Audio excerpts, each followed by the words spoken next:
Hey guys, tonight we begin with smoke. Not the thick black smoke of factories or burning cities, but something quieter. A thin blue thread rising from a handful of dried leaves, curling into the evening air beneath a sky untouched by electric light. Tonight, we are following tobacco on one of the strangest journeys in human history. From a sacred plant used in ceremony and medicine to a commodity carried across oceans grown by enslaved labor advertised in glowing cities handed to soldiers. Sold in billions and eventually recognized as the center of one of history's great public health disasters. So if you enjoy these slow journeys into the forgotten corners of history, you can subscribe, leave a like, or tell me in the comments where in the world you are listening from.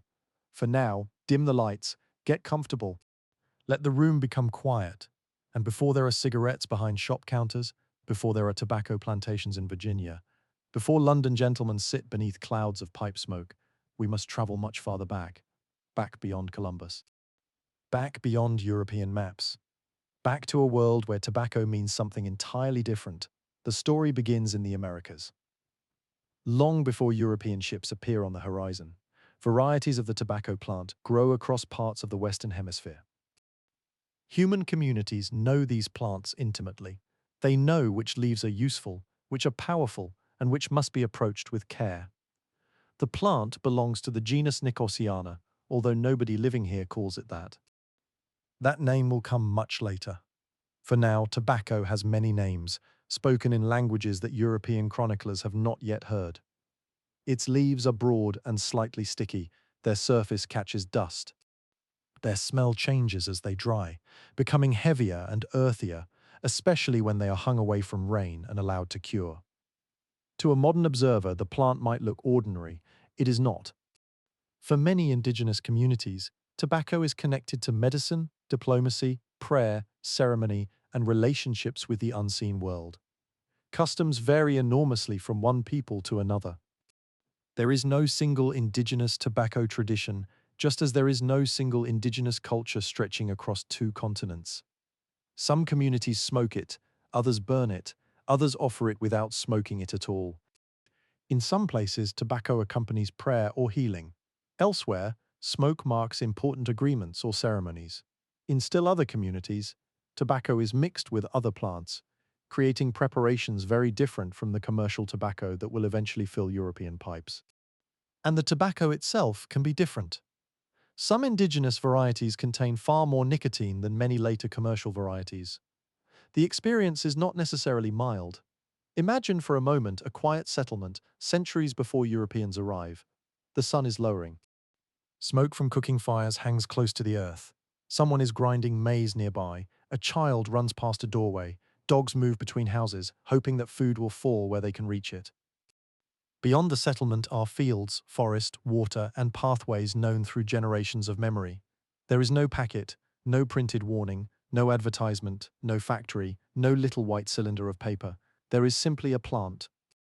And around that plant exists knowledge. Knowledge of when it should be planted, knowledge of when the leaves should be taken, knowledge of how they should be dried, knowledge of what they mean. That distinction matters because the earliest history of tobacco is not really a history of addiction in the modern commercial sense. It is a history of relationships. People have used psychoactive plants throughout human history. They have fermented fruit into alcohol, brewed stimulating leaves, chewed bitter seeds, burned fragrant herbs, and discovered that the natural world contains substances capable of changing pain, attention, appetite, mood, and consciousness. Tobacco belongs to this ancient human curiosity. Yet nicotine is unusually powerful. When tobacco is burned and its smoke inhaled, nicotine can reach the brain rapidly. Modern science will eventually explain receptors, neurotransmitters, dependence, withdrawal, and reinforcement. But nobody sitting beside a fire in the ancient Americas needs the vocabulary of modern neuroscience to understand that tobacco has power. They can feel it. A strong preparation may cause dizziness. The heart may beat faster. The stomach may tighten. A person unfamiliar with it may become nauseated. In ritual contexts, intense physical effects can become part of the experience itself. The important thing is that tobacco exists inside social boundaries. Its meaning is often shaped by custom. Who uses it, when it is used, how it is prepared, and why it is consumed may all be governed by traditions passed from one generation to another. This is very different from what will happen later. Much later, merchants will want tobacco consumed frequently. Factories will want it consumed conveniently. Advertisers will want it associated with beauty, adulthood, independence, masculinity, glamour, relaxation, rebellion, sophistication, and almost any other human desire that can be attached to a product. But that world is still far away. For now, the smoke rises into open air, and somewhere beyond that horizon, another world is moving toward it. By the late 15th century, European kingdoms are pushing farther into the Atlantic. Portugal has spent decades exploring routes along the African coast. Spanish rulers are interested in trade, territory, Christianity, and competition with neighboring powers. Maps remain incomplete. Ocean voyages are dangerous. Sailors live with cramped quarters, spoiled food, uncertain winds, and the constant knowledge that a wooden hull is the only thing separating them from a very deep grave. Then, in 1492, Christopher Columbus crosses the Atlantic under the Spanish crown. The voyage will become one of the most famous and consequential crossings in recorded history. It will also become the beginning of catastrophe for countless indigenous communities. Disease will travel, conquest will follow, land will be seized, people will be enslaved, displaced, converted, exploited, and killed. Plants will travel too, so will animals, foods, languages, microbes, habits, and among those habits is tobacco. Early Europeans encountering tobacco do not immediately understand what they are seeing. That is hardly surprising. Imagine watching a completely unfamiliar custom without knowing its language, history, symbolism, or purpose. European observers see people carrying dried leaves. They see smoke. They see pipes and other methods of consumption. They hear unfamiliar words and attempt to write them down. As often happens in early encounters between cultures, confusion becomes part of the historical record. One word is misunderstood. Another is copied incorrectly. A description passes from sailor to clerk, from clerk to printer, from printer to reader. Europe begins learning about tobacco through fragments, but curiosity is enough. Sailors are particularly good carriers of habits. A sailor spends months moving between ports. He meets people who speak languages he does not understand. He eats foods he cannot name. He learns tricks for surviving boredom, fear, hunger, cold, heat, and exhaustion. If he discovers something interesting, he may carry it onward. Tobacco begins to move along these human routes. At first, Europeans often interpret unfamiliar plants through familiar ideas. Could tobacco be medicine? Could it cure wounds? Could smoke relieve pain? Could the leaves treat disease? The questions sound reasonable in an age when European medicine itself includes remedies that a modern patient might find alarming. Physicians prescribe bloodletting. Herbal mixtures contain ingredients chosen through traditions stretching back to Greece and Rome. Disease is often understood through theories of bodily humors. A new plant from a distant continent therefore arrives, not in a scientific laboratory, but in a world hungry for miraculous remedies. Tobacco soon acquires a remarkable reputation. Different writers attribute different powers to it. It is praised for headaches, for wounds, for aches, for ailments of the stomach, for conditions that have little to do with one another. This is a familiar pattern in medical history. A strange substance arrives. Someone reports improvement, someone else repeats the story. A respected person becomes enthusiastic. Soon the remedy seems capable of curing almost anything. Tobacco gains another advantage. It is exotic. It comes from across an ocean. People often assign special value to things that have traveled far. A local weed may be ignored. A foreign leaf may become medicine fit for a court. During the 16th century, tobacco spreads through European networks of sailors, merchants, diplomats, physicians, and aristocrats. The name nicotine itself will eventually trace back to Jean Nicot, a French diplomat associated with introducing tobacco at the French court. A plant once embedded in indigenous ceremonial worlds is gradually being renamed through European biography. This, too, is a quiet form of transformation. Names change ownership in the imagination. Meanings shift. Context disappears. The sacred can become fashionable with astonishing speed. In France, England, Spain, Portugal, and elsewhere, tobacco becomes an object of fascination. Some take it as snuff, some smoke it in pipes, some consider it medicinal, others simply enjoy the sensation. And enjoyment is where the story begins to change. Medicine is usually taken because a person is unwell. Pleasure requires no illness. Once people begin using tobacco because they like how it feels, the potential market becomes far larger. The leaf no longer needs a patient, it only needs a customer. Still, Europe has not yet understood the scale of what has arrived. There are no cigarette factories humming through the night. There are no glowing advertisements above crowded streets. There are no soldiers opening military rations and finding cigarettes tucked beside their food. There are no epidemiologists studying lung cancer charts. There are no executives sitting around polished tables discussing market share. Those things belong to another age. Here, at the beginning, there is only curiosity. A sailor lights a pipe, a courtier takes snuff, a physician crushes a leaf, a merchant notices that people are willing to pay, and perhaps that merchant pauses for just a moment. Because this strange dried plant has an unusual quality, people who use it often want to use it again. That small observation will eventually reshape fields across the Atlantic. It will alter the economies of colonies. It will become entangled with forced labor and slavery. It will create fortunes, it will fill government treasuries with taxes, it will follow armies across continents, it will become a symbol of elegance and later a symbol of danger. But none of that is visible yet. History rarely announces the consequences of ordinary moments. A person simply strikes a flame, a leaf begins to burn, smoke rises, and a habit, still wrapped in mystery and medicine, quietly prepares to cross the world. The smoke does not travel alone, it carries stories with it. Some are true, some are misunderstandings. Some are exaggerations repeated so often that they begin to sound like facts. And as tobacco moves through the ports and courts of Europe, its original meanings become harder to see beneath the meanings Europeans place upon it. This is one of history's quieter habits. When people borrow something from another culture, they rarely borrow the whole world surrounding it. They take the object, they take the taste, they take the technique. But the rules, ceremonies, memories, and warnings that once gave that object a place in society may be left behind. Tobacco is undergoing exactly this transformation. Across the Americas, its uses had developed over generations. Different peoples treated it in different ways, sometimes ceremonially, sometimes medicinally, sometimes socially. In certain traditions, tobacco could accompany important meetings or agreements. Smoke might rise during moments carrying spiritual or political meaning. European newcomers notice the smoke. They do not always understand the boundaries around it, and boundaries are important. A powerful plant used at particular times is one thing.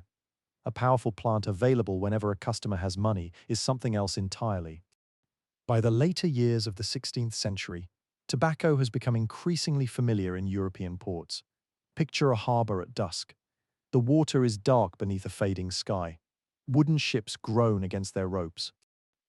Barrels stand along wet stone quays carrying wine, salted fish, spices, cloth, sugar, and goods whose origins lie far beyond the horizon. The air smells of tar, seawater, horse dung, smoke, and humanity. A sailor steps into a tavern.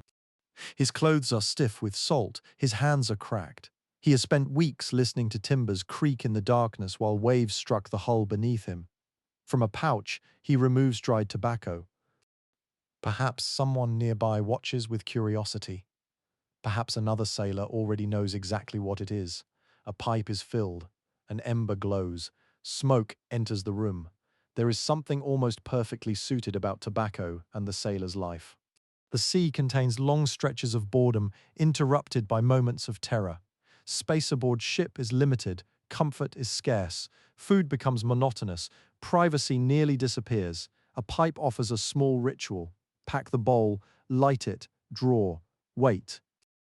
Watch the smoke. For a few minutes, the world becomes smaller. The ritual is portable, repeatable, and relatively simple. And so tobacco follows sailors. Sailors carry it to ports, Merchants carry it inland. Travelers encounter it in inns.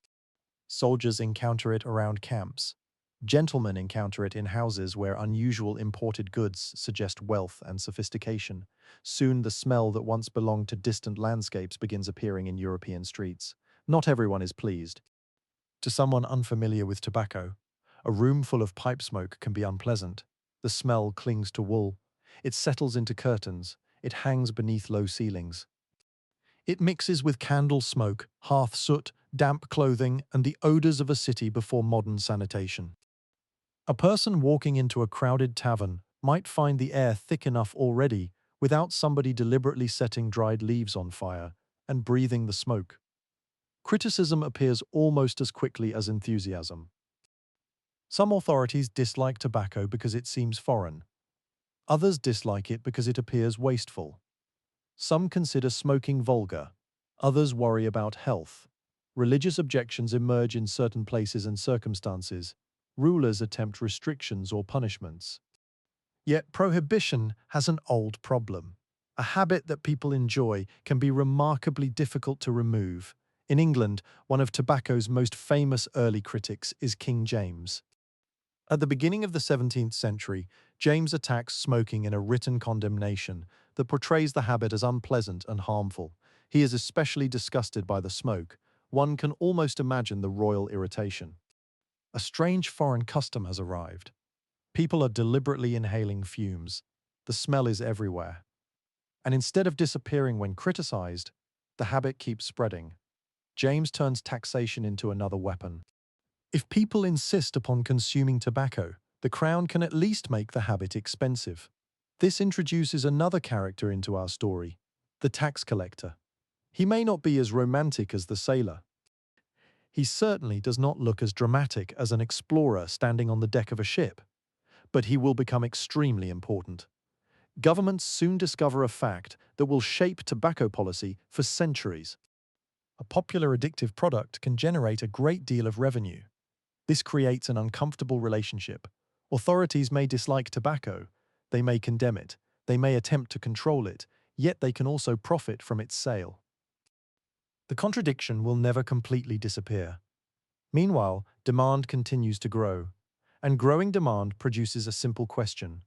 Where will all this tobacco come from? The answer leads across the Atlantic again. English colonial efforts in North America are difficult, expensive, and uncertain. Settlements struggle with disease, hunger, conflict, poor planning, and the basic challenge of surviving in unfamiliar environments. Colonies need something valuable to export. Gold would be convenient. Gold is not waiting in convenient piles. Tobacco, however, can grow, and Europeans are willing to buy it. In Virginia, tobacco becomes deeply connected with the survival and expansion of the English colonial economy. John Rolfe is traditionally associated with cultivating varieties that appeal more successfully to English tastes. By the early 17th century, tobacco exports from Virginia are becoming increasingly important. Fields begin to change, land is cleared, plants are tended. Leaves are harvested. Barns and curing practices become part of a growing agricultural system. The colony begins to smell faintly of its future. Earth, sweat, green leaves, drying tobacco, wood smoke, river water, and underneath all of it, money. Tobacco is demanding. It requires labor. It can exhaust soil. Growing more of it encourages planters to seek more land. More land requires clearing. More production requires more workers. And here, the pleasant image of a gentleman calmly smoking beside a fireplace begins to darken. Because commodities hide labor very well, a person in London can hold a pipe without seeing the field. He can enjoy the smoke without seeing the hands that planted the crop. He can purchase tobacco without knowing much about the lives consumed in producing it. At first, various forms of labor contribute to the colonial tobacco economy, including indentured European servants. But over time, racial slavery becomes increasingly central. Africans are transported across the Atlantic under conditions of extraordinary violence. Human beings are turned into property by law and commerce. Families are separated. Bodies are bought and sold. Labor is extracted through coercion. And tobacco becomes one of the crops woven tightly into this system. The sacred leaf has now traveled a terrible distance in meaning. In one world, it could be offered with ceremony. In another, it becomes an export measured by weight, taxed by governments, priced by merchants, and produced through systems that increasingly depend upon unfree labor. The transformation is not sudden. History rarely changes costume in a single night. It happens through thousands of smaller decisions. A planter clears another field. A merchant orders another shipment. A buyer purchases another pipeful. A government collects another tax. A ship leaves another harbor. Each action seems ordinary when viewed alone. Together they build a system, and systems can grow larger than anyone standing inside them. By the middle decades of the 17th century, tobacco has become firmly established in European life. Pipes appear in taverns and homes. Clay pipes, often fragile and inexpensive, become common objects in places such as England. Their broken stems will one day become small gifts to archaeologists. Centuries later, someone digging through old soil in London or York may uncover a pale fragment of pipe stem. It does not look impressive. It is not a crown. It is not a sword. It is not a jeweled cup from a royal table. It is simply a piece of fired clay. But ordinary objects often tell history better than treasures do. A broken pipe says that someone stood here, someone filled the bowl, someone found a light, someone inhaled, someone watched smoke disappear into the air. Perhaps he was a dock worker, perhaps a merchant, perhaps a soldier, perhaps a servant sitting beside a kitchen door after a long day. The great tobacco trade is made from millions of such quiet moments, and the habit continues spreading beyond England. Across European cities, different methods of consuming tobacco gain favor. Pipes flourish in some places, snuff becomes fashionable in elite circles. Elsewhere, forms of rolled tobacco develop and circulate. Social customs begin forming around consumption. A substance can become powerful not only because of what it does to the body, but because of what society says it means. Sharing tobacco can signal hospitality. Offering it can begin conversation. Smoking together can fill silence. A pipe after a meal can become routine. Snuff can become part of fashionable behavior. The hand learns the gesture. The mind learns the expectation. The body learns nicotine. Habit grows quietly at the intersection of all three. This is perhaps the most important change taking place. Tobacco is becoming ordinary, and ordinary things are difficult to notice. A rare ceremonial substance attracts attention. A daily habit disappears into the furniture of life. The pipe sits on the table, the pouch rests in a pocket, the smell lives in a coat, the smoke hangs beneath the beams of a tavern. No one needs to announce that a global transformation is underway. People simply continue their evenings. Far away, more land is planted, more ships cross the Atlantic, more labor is demanded, more fortunes become connected to the leaf. And perhaps somewhere in England, on a cold night when rain taps against a small window, a man sits beside a fire with a clay pipe between his fingers. He does not know the indigenous farmers who first cultivated tobacco generations before Europeans arrived. He does not know the people working the fields across the ocean. He does not know that future physicians will spend decades trying to understand the diseases associated with the smoke entering his lungs. He knows only that the day has been long, the fire is warm, the tobacco is comforting. He draws from the pipe. The bowl glows orange. For a moment, everything is quiet. This is how enormous histories often enter ordinary lives. Not with trumpets, not with declarations, but through repetition. One evening becomes another. One pipe becomes another. One shipment becomes another. And somewhere between sacred ceremony and daily comfort, tobacco has crossed an invisible boundary. It is no longer merely a strange plant from another world, it has become a habit. Soon, it will become an industry.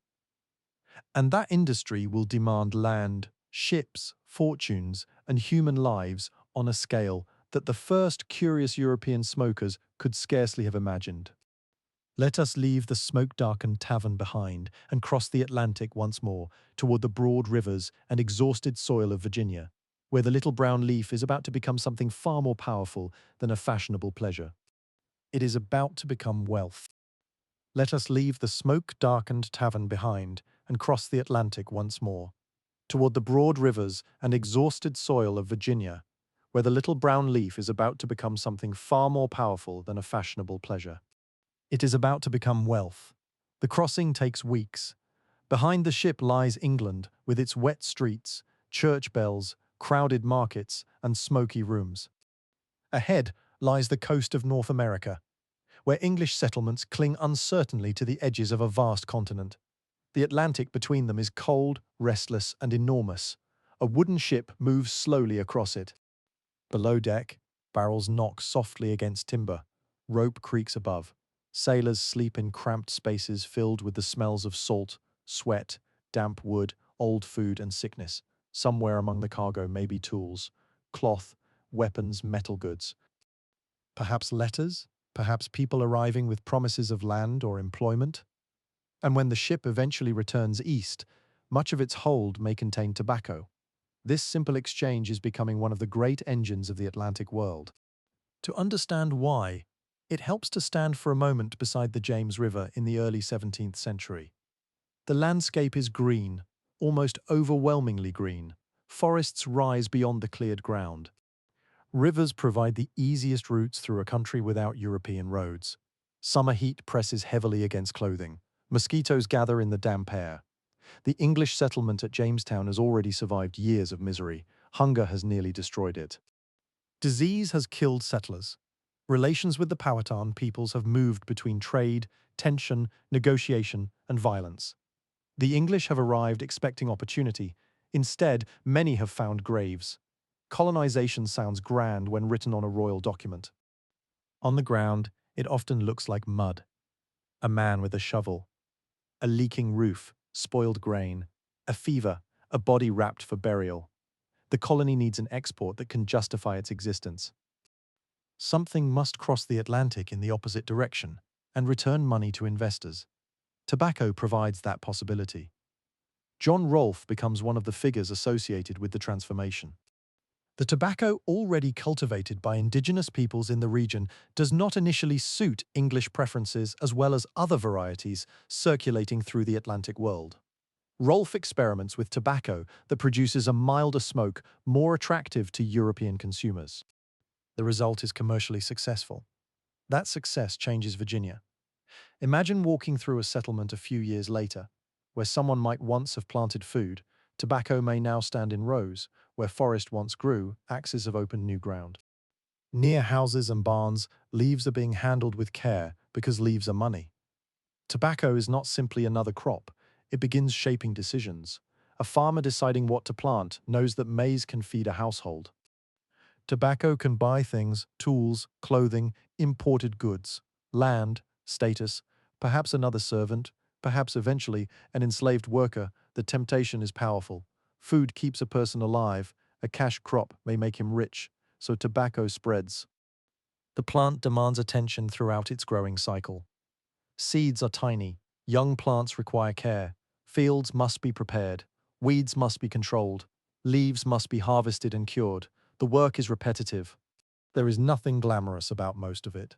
Hands become dirty, backs ache, heat gathers beneath clothing, insects bite exposed skin, rain turns paths to mud, dry weather creates dust, and always there is another row. From the perspective of a wealthy consumer in London, tobacco is a pleasant cloud of smoke after supper. From the perspective of the field, it is labor. This distance between consumption and production will become one of the defining features of the modern world. A person enjoys the finished object. The difficult parts happen somewhere else. Tobacco is an early master of this trick. By the middle of the 17th century, enormous quantities of tobacco are crossing the Atlantic from the Chesapeake region. English demand helps create a society increasingly organized around export agriculture. Rivers become highways. Plantations appear along waterways because barrels can be moved toward ships more easily by boat than across rough inland paths. The geography itself begins bending toward commerce. A planter wants access to water. He wants fertile land. He wants labor. He wants more land when the old soil becomes tired. Tobacco can drain nutrients from the ground, especially when cultivated repeatedly. Rather than carefully restoring exhausted fields, many colonial planters find it easier to clear fresh land. But fresh land is not empty land. Indigenous peoples already live there. They hunt there. They farm there. They travel along paths older than the colony. They understand rivers and seasons in ways newcomers do not.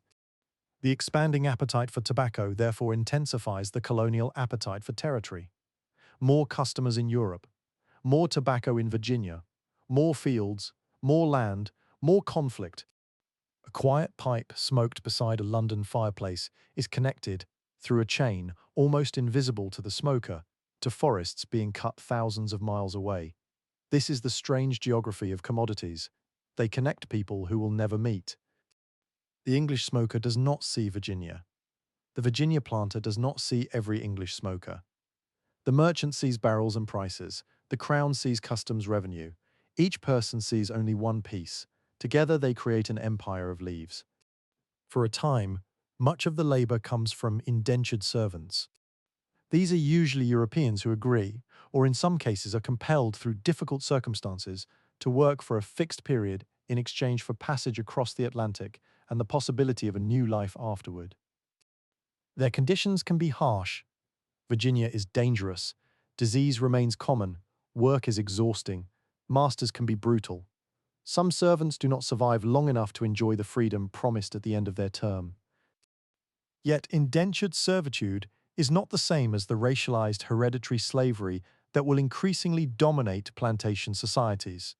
That darker system is taking shape. Africans arrive in Virginia in the early 17th century, and over the following decades, colonial laws and practices increasingly define people of African descent as enslaved for life. The change is gradual, legal, economic, and devastating. Human categories harden. Race becomes embedded in law. Children inherit the enslaved status of their mothers. The labor system becomes self-reproducing in the cruelest possible sense, and tobacco profits help drive its expansion. It is worth slowing down here. Historical numbers can become numbing. Ships, acres, barrels, exports, prices, population totals. But behind every column in a merchant's ledger is a human body. Someone wakes before the work begins. Someone feels the heat. Someone is hungry. Someone has a name, someone remembers another place. Someone has a mother, a father, a child, a friend. Someone dreams while sleeping on unfamiliar ground. The tobacco economy does not merely require hands, it consumes years of human life. In England, however, the finished leaf continues to look pleasantly ordinary. A merchant opens a shipment. A shopkeeper weighs tobacco. A customer pays. A pipe is filled. The smoke rises. No image of the plantation appears in the cloud. That separation allows luxury to feel innocent. It happens with many goods in history. Sugar becomes sweetness rather than forced labor. Cotton becomes soft cloth, rather than a field beneath a punishing sun. Tea becomes a warm cup, rather than an imperial trade network. Tobacco becomes relaxation. The object arrives clean, its history does not. Meanwhile, merchants discover that different qualities of tobacco command different prices. Planters pay attention to curing, handling, and market preferences. Commerce encourages standardization. The leaf is no longer valued mainly for ceremonial meaning. It is graded, packed, inspected, shipped, taxed, sold. A plant has become a unit of economic calculation. One can almost hear the scratching of a quill across paper. So many barrels received, so much tobacco sold, so much owed, so much profit. Ledgers have no smell. That is convenient. They do not smell of sweat. They do not smell of damp shipholds. They do not smell of illness. They do not smell of fields. They turn complicated human worlds into tidy lines of ink, and the lines of ink look promising. Profits attract investment. Investment encourages expansion. Expansion demands labor. Labor increases production. Production feeds consumption. Consumption creates more demand. The circle tightens. Tobacco has found something that sacred ceremony never offered it: scale. A ritual may have limits. A market dreams of none. If one person buys tobacco, that is useful. If 1,000 buy it, better. If 1,000,000 buy it regularly, fortunes can be built. The logic is simple enough to fit inside a merchant's head. The consequences are large enough to reshape continents. By now, tobacco has become so valuable in parts of colonial Virginia that it can function almost like currency in certain transactions. Debts may be calculated in tobacco. Payments may be made in tobacco. Economic life bends around the crop. A poor harvest can hurt. A good price can enrich. An oversupplied market can create anxiety. The leaves hanging in a curing barn are no longer merely plants. They are expectations. Imagine one such barn at the end of a long day. Outside, the light is fading over the river. The air is warm and full of insects. Inside, tobacco leaves hang in rows. Their green color is changing. Moisture slowly leaves them. Their smell deepens. A worker passes through the dim interior. Dust floats in narrow beams of evening light.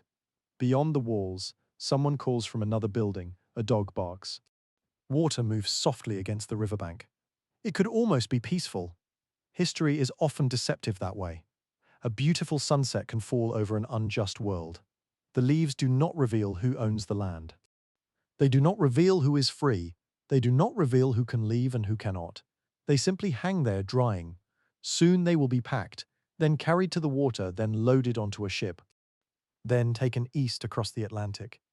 Months later, perhaps one portion of that harvest reaches a shop in London. A customer opens the door. Outside, rain darkens the street. Inside, the air smells of wood, cloth, spice, and tobacco. Coins change hands. The customer leaves with a small quantity of dried leaf. He may never wonder where it grew. Most consumers do not. That is another quiet lesson tobacco teaches early. Distance can hide suffering, and profit can make distance useful. The tobacco trade is becoming larger, richer, and more organized. Yet the leaf itself has not changed very much. It is still broad and green in the field. It still wilts when cut. It still dries slowly. It still burns into ash. What has changed is the human world surrounding it. Once, tobacco could belong to ceremony. Now it belongs increasingly to commerce. Once, its use could be bounded by tradition. Now merchants benefit when people consume more. Once, the plant traveled along local networks of knowledge. Now it crosses an ocean in barrels. And beneath all of this is a question that will follow tobacco for centuries. How much suffering can be hidden inside something that brings pleasure? The answer is not written on the pipe. It is written in the fields. And as the night settles over Virginia, those fields stretch farther into the darkness. Tomorrow, people will return to them. More leaves will be tended, more land will be cleared, more tobacco will begin its journey toward Europe. The smoke drifting through London taverns has found its roots in an Atlantic economy. And those roots are sinking deeper. In the next part of our journey, they will become entangled with one of the darkest institutions in modern history, as tobacco wealth and racial slavery grow together beneath the same hot Virginia sun. The Virginia sun rises without concern for the people beneath it. Morning light spreads across the river first, turning the water pale and silver. Mist rests close to the banks. Birds move through the trees, and for a short while the colony can seem almost gentle. Then the work begins. In the tobacco fields there is always work. Plants must be tended carefully. Weeds compete for space and nourishment. Leaves are inspected. Soil is turned. Tools wear down. Bodies wear down too. For the men and women forced to work these fields, the day belongs largely to someone else. By the later 17th century, slavery is becoming deeply rooted in the English colonies around the Chesapeake. This development does not occur in a single moment. There is no morning when everyone wakes to discover that an entire system has appeared overnight. Instead, the system is assembled gradually, law by law, purchase by purchase, ship by ship, field by field. Colonial governments create legal distinctions between people. African ancestry becomes increasingly connected to permanent enslavement. Freedom becomes associated with whiteness, while slavery becomes racialized and hereditary. The consequences reach beyond one lifetime. A child can be born into bondage. A mother can know that the child she carries may legally belong to another person. A family can exist while living under the constant possibility of separation. This is difficult history to tell quietly. Yet quietness should not make it soft. Behind the gentle crackle of a tobacco pipe in England stands a system increasingly maintained by violence. A plantation may appear peaceful from a distance. Rows of green plants, a large house, outbuildings. smoke from a kitchen chimney, a river beyond the trees, but landscapes can lie. The order visible from far away is created by control. The enslaved cannot simply decide that the work is too difficult and leave. They cannot negotiate their lives as free laborers might. Their movement may be restricted. Their work is compelled. Punishment waits behind disobedience. Families live with insecurity. And the crop growing around them becomes valuable precisely because their labor can be taken from them. Tobacco does not create slavery by itself. The Atlantic slave trade and European systems of enslavement are larger than any single crop. Sugar plantations in the Caribbean and Brazil become especially brutal engines of forced labor. Later, cotton will transform other regions, but tobacco is deeply involved in the growth of slavery in the Chesapeake. The connection is economic. A planter who controls more labor can cultivate more land. More land can produce more tobacco. More tobacco can produce more income. More income can purchase more land and more enslaved people. The terrible machinery begins feeding itself. And once human beings are treated as property, wealth can be measured in bodies. Estate records list people alongside objects and livestock. Sales divide families. Debts can place human lives in the hands of creditors. Inheritance can transfer ownership of people from one generation of a planter family to another. The language of paperwork becomes cold. That coldness is part of the violence. A person with memories, fears, jokes, skills, friendships, and private hopes becomes a line in an inventory. History often preserves the inventory more easily than the hope, yet the hope existed, so did resistance. Enslaved people do not become passive simply because the law calls them property. They build families when possible, they preserve memories, they create communities, they share knowledge, they resist in ways large and small, some escape, some slow their work. Some negotiate within narrow spaces. Some preserve cultural practices carried from Africa or developed in the new African American communities emerging under slavery. Some openly rebel, others survive. Survival itself can become a form of refusal in a system designed to control nearly every part of life. And through all of this, tobacco continues growing. The leaf is indifferent. That may be one of the strangest things about agricultural history. Plants do not know the systems built around them. Sugarcane does not know slavery. Cotton does not know the plantation. Tobacco does not know addiction. These meanings belong to human beings. The plant simply turns sunlight, water, and soil into leaves. People decide what those leaves are worth. People decide who owns the field. People decide who must work. People decide who receives the profit. Across the Atlantic, those profits help connect colonial Virginia more closely to England. Ships arrive carrying manufactured goods. They leave carrying tobacco. Merchants arrange credit. Planters borrow money against future harvests. Consumers keep smoking. Government officials collect duties. The tobacco trade becomes part of a wider Atlantic commercial system in which goods, money, labor, and human beings move across enormous distances. Consider the journey of a single leaf. It begins as a seed so small that a careless breath might scatter it. It grows beneath the Virginia sun. Someone tends it, someone harvests it, someone prepares it for curing, someone sorts it, someone packs it. Someone moves it toward a river. It enters a warehouse, then a ship. For weeks, it lies in darkness while the Atlantic rolls beneath the hull. The ship reaches England. Cargo is unloaded. The tobacco passes through merchants and sellers. Eventually, a small portion reaches a pipe. A flame touches it. The leaf burns. Smoke rises. The entire journey ends in a few minutes. Then the smoker taps ash from the bowl and once more. That final detail is the secret behind the whole system, more. The customer does not need tobacco only once. Nicotine encourages repeated use. Habit reinforces repeated use. Social custom reinforces habit. The pipe becomes part of the evening. The pouch becomes part of clothing. The act becomes familiar enough that a person may barely think about it. Demand renews itself. A loaf of bread disappears when eaten, and hunger eventually returns. Tobacco disappears when burned, and desire can return much sooner. For merchants, this is extremely useful. A customer who repeatedly consumes a product is more valuable than one who buys it once. Nobody in the 17th century understands addiction through modern neurobiology. They do not need to. They can observe behavior. They know that smokers seek tobacco. They know established customers return. They know shortages create frustration. They know demand persists. Commerce learns the pattern long before science explains it. Meanwhile, smoking becomes increasingly embedded in social life. Imagine an English inn on a winter evening. Outside, wind presses rain against the shutters. Mud clings to boots near the door. A fire burns low in the hearth. Several men sit around a wooden table. There is ale, there is conversation, and there are pipes. One man talks about prices. Another complains about the road. Someone laughs. Someone says almost nothing. Smoke gathers beneath the ceiling beams. No one in the room thinks he is participating in a global economic transformation. He is simply passing an evening. This is how habits become culture. Not through grand speeches, but through repetition in ordinary rooms.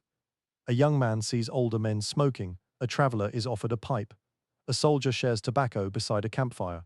A sailor carries it to another port. The gesture travels from person to person. Soon the practice feels old, even when it is relatively new. Humans are remarkably good at mistaking familiarity for tradition. After a few generations, people may struggle to imagine a tavern without tobacco smoke. The foreign leaf has become part of the scenery. Elsewhere in Europe, tobacco takes other forms. Snuff grows increasingly fashionable, especially among wealthier circles. Instead of burning tobacco, users inhale finely powdered leaf through the nose. The practice develops its own rituals. Boxes become decorative objects. A fine snuff box can signal status. Opening it becomes a gesture. Offering it becomes social. Fashion finds tobacco useful because tobacco is adaptable. It can belong to sailors and aristocrats, to taverns and courts, to laborers and gentlemen. One group may use a clay pipe. Another may carry an elaborate snuff box. The substance remains nicotine. The social meaning changes with the container. This flexibility helps tobacco cross class boundaries. It can be rough, it can be elegant, it can be medicinal, it can be pleasurable, it can be private, it can be shared. Few commodities are so talented at becoming whatever a culture wants them to be. And as tobacco becomes normal in Europe, the colonial landscape producing it grows more deeply unequal. Large planters accumulate wealth and political influence. Land ownership carries power. Control of labor carries power. The wealth created by tobacco helps shape colonial elites whose interests become tied to slavery and territorial expansion. Yet even wealthy planters live with uncertainty. Tobacco prices rise and fall. Weather can damage crops. Debts accumulate. Markets become oversupplied. A planter may appear rich while owing substantial sums to merchants across the Atlantic. This creates another strange feature of tobacco society. Everyone seems to want more. The smoker wants another pipe. The merchant wants another shipment. The planter wants another field. The creditor wants another payment.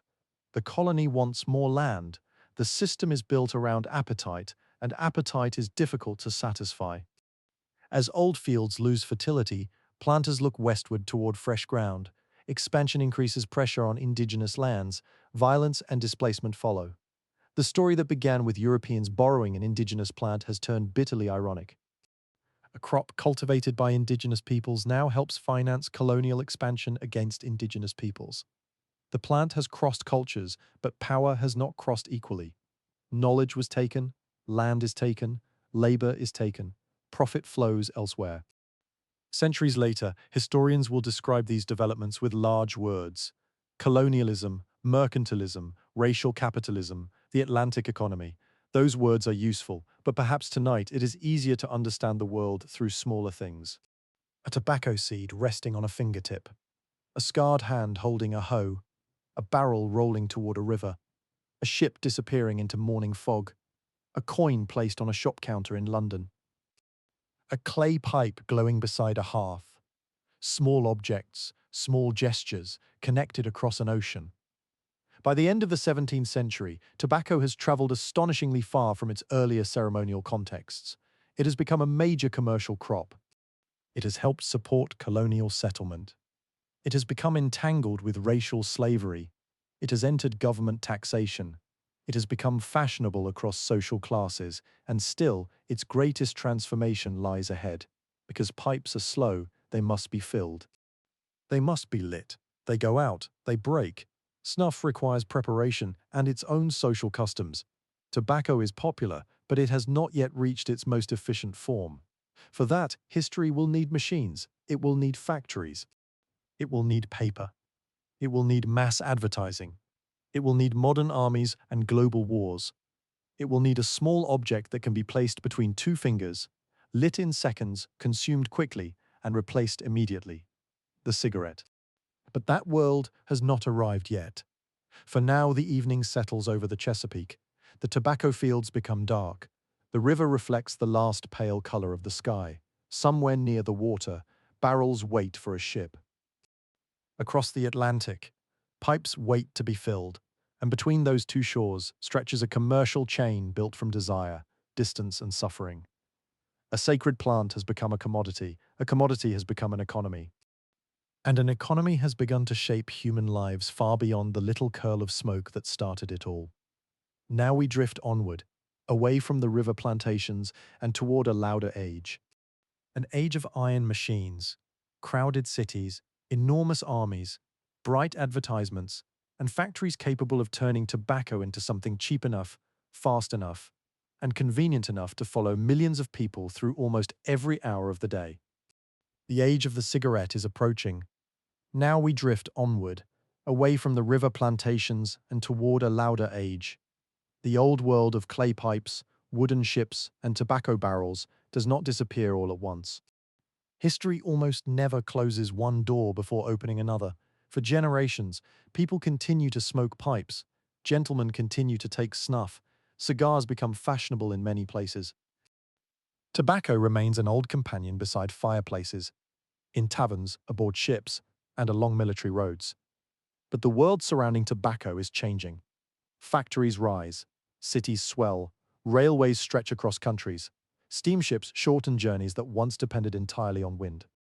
Printing becomes cheaper, machines become faster, and millions of people begin living according to a new rhythm. The rhythm of industrial time. A farm day can bend around weather and sunlight, a factory day bends around the clock. Workers enter at a particular hour, machines begin, machines stop. Meals are taken in limited intervals. Rest becomes something measured in minutes, rather than in the movement of the sun. In such a world, tobacco needs a quicker form. The cigarette is waiting. Rolled tobacco is not entirely new. People in different places have wrapped tobacco in various materials for a long time. In parts of the Spanish-speaking world, small paper-wrapped forms are already familiar before industrial cigarette production becomes dominant. But handmade cigarettes have a limitation. Hands are slow. A skilled worker can roll many cigarettes, but a machine can eventually roll astonishing quantities. That difference changes everything. During the 19th century, industrialization transforms the production of consumer goods. A machine does not become tired. It does not need lunch. It does not stop because its fingers ache, provided with materials, maintenance, and power. It repeats the same action again and again, and repetition is exactly what the tobacco industry requires. In the 1880s, cigarette-making machinery dramatically increases the speed at which cigarettes can be produced. One of the most important developments is associated with James Bonsack, whose machine helps make large-scale cigarette manufacture commercially practical. Before such machinery, producing enormous quantities of cigarettes requires enormous quantities of hand labor. After mechanization, the arithmetic changes. Factories can make cigarettes faster than ever, and when production becomes faster, the cost of each cigarette can fall. When the cost falls, more people can buy them. When more people can buy them, companies can sell more. But there is a problem. A machine can create supply. It cannot create desire. If a factory produces more cigarettes than existing smokers want, warehouses simply fill with unsold tobacco. Industrial production therefore creates a new challenge. Companies must persuade people to consume at the speed machines can produce. Advertising becomes the bridge. Walk through a growing city in the late 19th century. The streets are crowded. Horse-drawn vehicles rattle over stone. Boots strike pavement. Shop windows display manufactured goods in increasing variety. Printed posters compete for attention. Newspapers circulate widely. Packaging becomes colorful. Brand names become familiar. The consumer world is learning how to speak. Buy this, try this, remember this name, choose this package. Tobacco companies become enthusiastic students of the new language. Cigarette packages can carry images. Cards can be included inside packs. Advertisements can associate particular brands with refinement, adventure, masculinity, elegance, or modern life. The tobacco itself may be similar from one package to another. The story surrounding it can be completely different. And people often buy stories. A cigarette can become more than dried leaves wrapped in paper. It can become an identity small enough to carry in a pocket. For a young man, it may suggest adulthood. For a soldier, companionship. For an urban worker, a brief pause.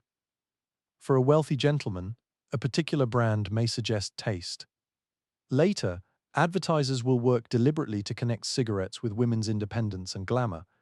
But first, the cigarette must become ordinary. Its physical design helps. A pipe requires equipment. There is the pipe itself, there is tobacco, there is cleaning, there is packing. A cigar may take a long time to smoke and can cost more. A cigarette is wonderfully efficient from the perspective of commerce. It is small, portable, quick, disposable. A person lights it, smokes it, throws away what remains, and later takes another. No bowl needs cleaning. No elaborate preparation is necessary. The product disappears during use. This is ideal for repeated sales, and the industrial city provides countless moments for repetition, before work, after food, outside a doorway, during conversation, while waiting, while drinking, while walking. A cigarette can occupy a few quiet minutes that might otherwise remain empty. Human beings have always filled empty moments with rituals. Now industry can sell one. The smell of tobacco begins changing too. Pipe smoke has a heavy, lingering character. Cigar smoke is thick. Cigarette smoke can be produced quickly by many people in the same space. Soon it enters railway carriages, restaurants, offices, factories, hotel rooms, theaters, military barracks, homes. The modern world slowly fills with a haze that future generations will find difficult to imagine. For people living inside it, the smoke often becomes almost invisible through familiarity. A railway compartment may contain several smokers. A restaurant table may have an ashtray as naturally as it has salt. An office desk may carry one beside the papers. A hotel room may smell permanently of old smoke. Clothing absorbs it. Hair absorbs it. Curtains absorb it. Walls absorb it. Children grow up around it. And still the cigarette has not reached its greatest ally, war. War is good at spreading habits. Armies gather young people from different regions, place them together under extreme stress, teach them shared routines, and move them across enormous distances. A soldier learns from other soldiers. Songs spread, expressions spread, games spread, superstitions spread. So do substances. Tobacco has accompanied soldiers for centuries, but the cigarette is particularly well suited to modern warfare. It is light. It fits in a pocket. It can be shared. It requires little preparation. Most importantly, it provides a ritual during fear. Imagine a soldier waiting before dawn. The landscape is unfamiliar. His uniform is damp. Somewhere beyond the darkness are men who may soon try to kill him. He cannot control the weather. He cannot control orders. He cannot control whether a shell lands near him, but he can control a tiny sequence of actions. Take out a cigarette, place it between the lips, strike a match, shield the flame from the wind, inhale, exhale. For a few moments, his hands have something to do. His breathing has a rhythm. Someone beside him asks for one. He offers the packet. The gesture creates companionship. Modern science understands that nicotine dependence can create the discomfort that nicotine temporarily relieves. But to the soldier, the cigarette simply seems calming, and under conditions of war, anything that seems calming can become precious. During the First World War, cigarettes become deeply associated with military life. Tobacco is sent to soldiers. Families include cigarettes in parcels. Organizations distribute them. Military authorities often tolerate or encourage tobacco use as a comfort for troops. The cigarette becomes part of the emotional landscape of war. Mud, tea, letters from home, boots, rats, gunfire, and smoke. Picture a trench on the Western Front. The earth has been torn apart. Rain collects in holes. Wooden boards sink into mud. The smell is a mixture of wet soil, sweat, smoke, waste, and decay. Somewhere in the distance, artillery sounds like a storm that never moves away. A soldier sits against the trench wall. His face is tired. He has not slept properly. He takes out a cigarette. Perhaps the paper is slightly damp. He lights it anyway. The flame briefly illuminates his fingers. For a moment, he is not thinking about grand strategy. He is not thinking about maps. He is not thinking about speeches made by politicians. He is thinking about warmth, about home, about the next hour. Perhaps another soldier beside him tells a story. Perhaps they say nothing. The smoke rises into the cold air. Millions of moments like this help bind cigarettes to ideas of endurance and companionship. Men who begin smoking during military service may carry the habit home, and when they return, companies are ready. The cigarette has gained something advertising alone could never manufacture: memory. A particular brand may remind a veteran of comrades. Smoking may remind him of moments when a cigarette was one of the few available comforts. The habit is now tied not merely to nicotine, but to experience. That combination is powerful. Then another global conflict arrives. During the Second World War, cigarettes again become closely associated with soldiers and military life. They appear in rations and care packages. They cross oceans with armies. American brands travel abroad. A cigarette offered between soldiers can cross language barriers more easily than conversation. The tobacco industry benefits from a vast involuntary demonstration of its product. Millions of people encounter cigarettes under conditions of stress, boredom, danger, loneliness, and camaraderie. These are ideal conditions for habit formation. After the wars, the cigarette returns home with the soldier. But the world he returns to is changing. Mass media are expanding. Radio reaches living rooms. Cinema creates international stars. Magazines print glossy advertisements. Later, TV will bring moving salesmanship directly into the home. The tobacco company no longer needs to wait for a customer to pass a shop window. It can enter the imagination. An actor holds a cigarette. A glamorous woman exhales smoke. A rugged man stands beneath a wide sky. A doctor appears in an advertisement. A smiling couple share a moment after dinner. The message changes depending on the audience. But beneath every version lies the same product: paper, tobacco, nicotine, fire, smoke. The brilliance of cigarette advertising is not that it explains cigarettes, it avoids explaining them. Nobody needs a detailed image of dried leaves burning at high temperature. Instead, the advertisement shows what the consumer might wish to become: confident, attractive, independent, calm, successful, adult, free. The cigarette is placed between the person and the desired identity. Buy the object, borrow the feeling. For decades, this strategy works remarkably well. Smoking becomes so common in many countries that refusing a cigarette can require more explanation than accepting one. Ashtrays sit everywhere. Guests are offered cigarettes. Business meetings take place through smoke. Film characters light cigarettes in moments of romance, anger, thought, victory, defeat, and boredom. A cigarette becomes punctuation for the human body.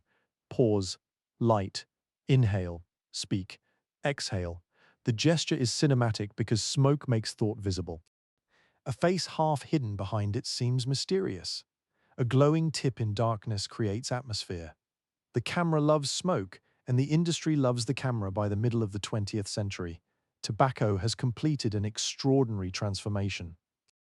The sacred plant, once surrounded by specific cultural traditions, has become a standardized industrial product, manufactured in staggering quantities.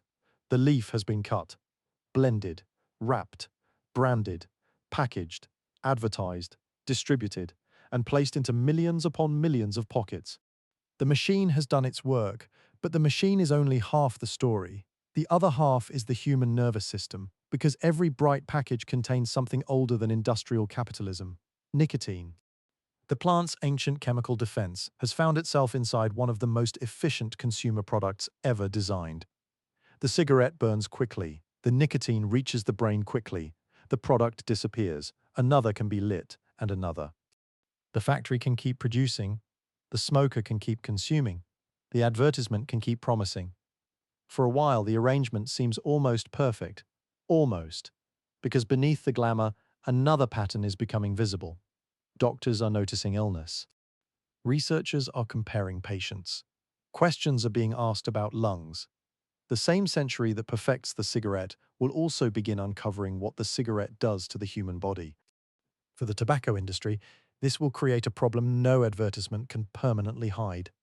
The smoke has become too thick, and science is beginning to look through it. The smoke has become too thick. And yet, before science fully clears the air, advertising will make the haze brighter than ever. By the middle decades of the 20th century, the cigarette has become more than a product. It has become scenery. A man sits at a railway station with a cigarette between his fingers. A woman drinks coffee beneath a pale cloud of smoke. A journalist types at a desk beside a crowded ashtray. A musician pauses between songs and lights another. A businessman offers a cigarette across a polished table. A couple finishes dinner and reaches for a packet almost without thinking. The gesture is everywhere. For millions of people, smoking no longer feels like an unusual decision. It feels like part of being an adult. This is the great achievement of tobacco marketing. Not simply persuading people that cigarettes are enjoyable, persuading them that cigarettes belong. They belong with coffee, with alcohol, with conversation, with work, with romance, with loneliness, with celebration, with grief, with waiting, with thinking, with doing nothing at all. Almost every human mood can be given a cigarette, and advertisers become extraordinarily skilled at attaching tobacco to whatever a particular audience desires. For some men, the cigarette is presented as rugged. The smoker stands outdoors. His face is weathered. His clothing suggests work, horses, open country or adventure. There is no coughing, no stained ceiling, no overflowing ashtray, no morning breath, only a wide horizon and a suggestion of independence. For other consumers, smoking is sophisticated. The room is elegant, the clothes are expensive, a slim cigarette rests between carefully arranged fingers. The smoke curls upward beneath soft lighting. The message is not really about tobacco, it is about belonging to a more beautiful world. Women become especially important to cigarette companies. For a long time, public smoking by women has been restricted by social convention in many Western settings. A man smoking may be ordinary. A woman smoking openly can be judged as improper or rebellious. For tobacco companies, that social barrier represents millions of potential customers who are not consuming enough of the product. A cultural rule stands between industry and profit. So the rule becomes a target. During the early 20th century, advertisers increasingly connect women's smoking with modernity, glamour, slimness, confidence, and independence. The cigarette is presented not as submission to a habit, but as freedom from an old restriction. This is one of advertising's cleverest tricks. Consumption can be dressed as liberation. A person believes she is rejecting a social expectation. The company gains a customer.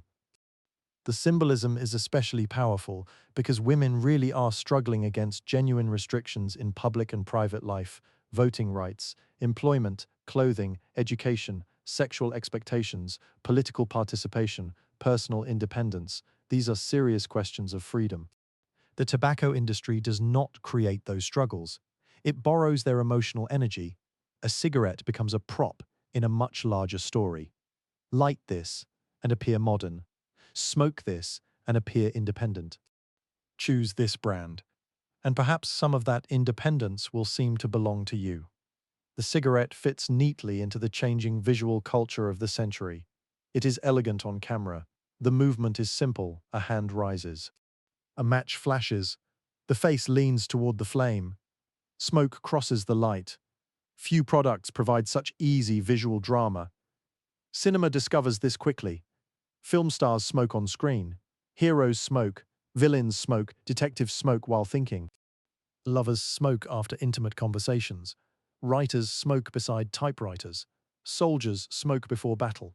The cigarette becomes a small theatrical tool. It gives the actor something to do with the hands. It creates pauses. It hides expressions. It reveals nervousness.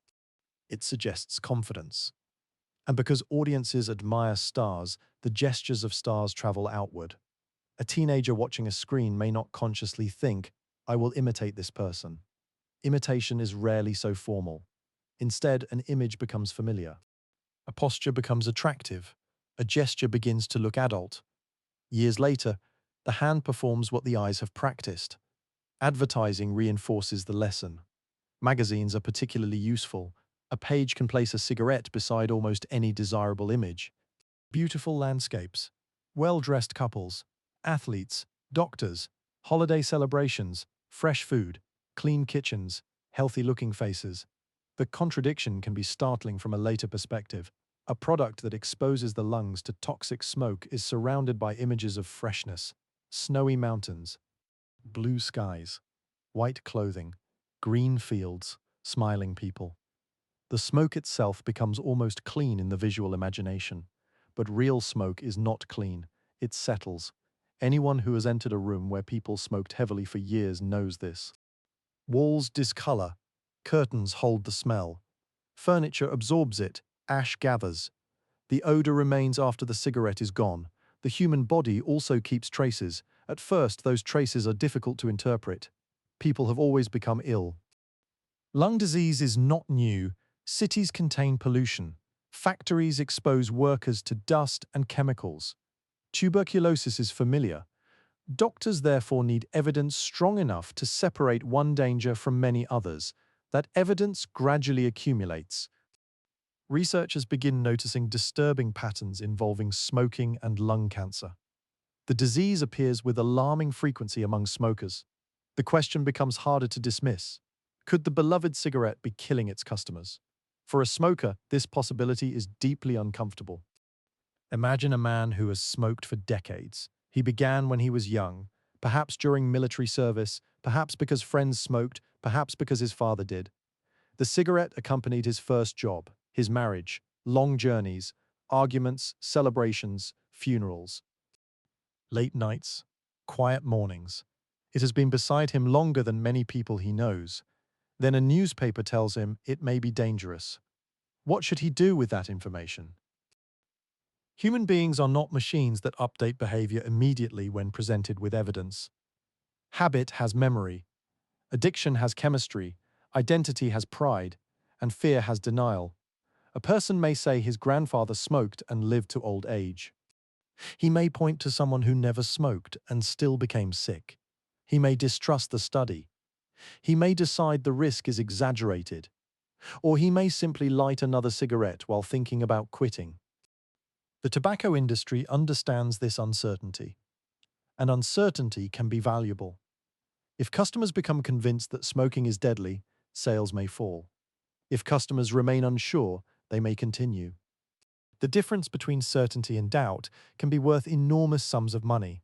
As scientific evidence grows stronger, the public battle over smoking changes.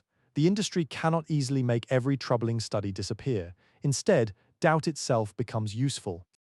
Questions can be emphasized. Alternative explanations can be raised.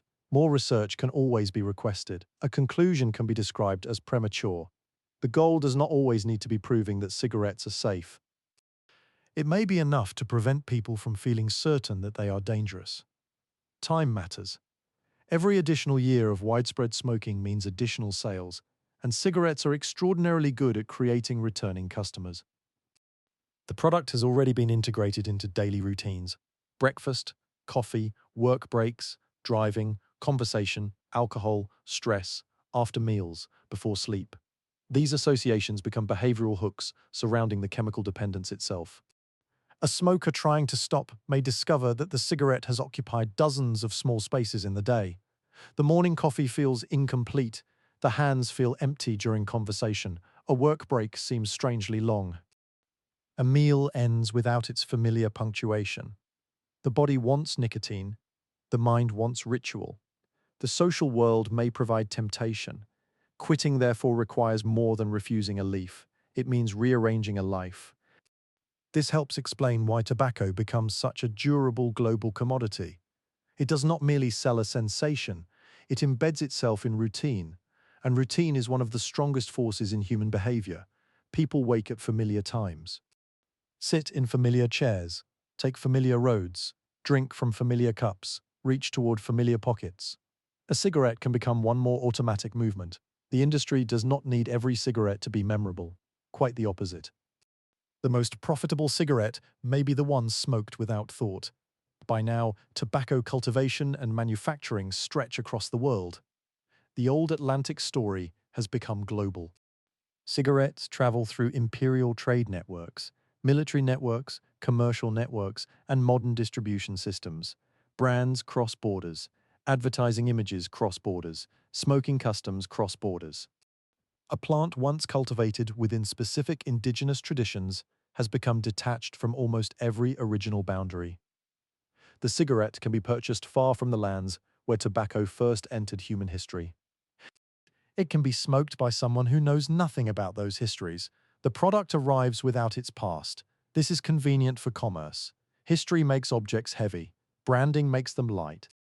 A packet does not tell the customer about indigenous ceremony. It does not describe Virginia plantations. It does not explain enslaved labor. It does not mention factory machinery. It does not show a trench filled with exhausted soldiers. It offers a name, a color, a promise, perhaps a handsome face, perhaps a beautiful landscape. The packet is small enough to fit in a pocket. The history behind it spans continents, and then comes television. The new medium brings advertisements into living rooms with unprecedented intimacy.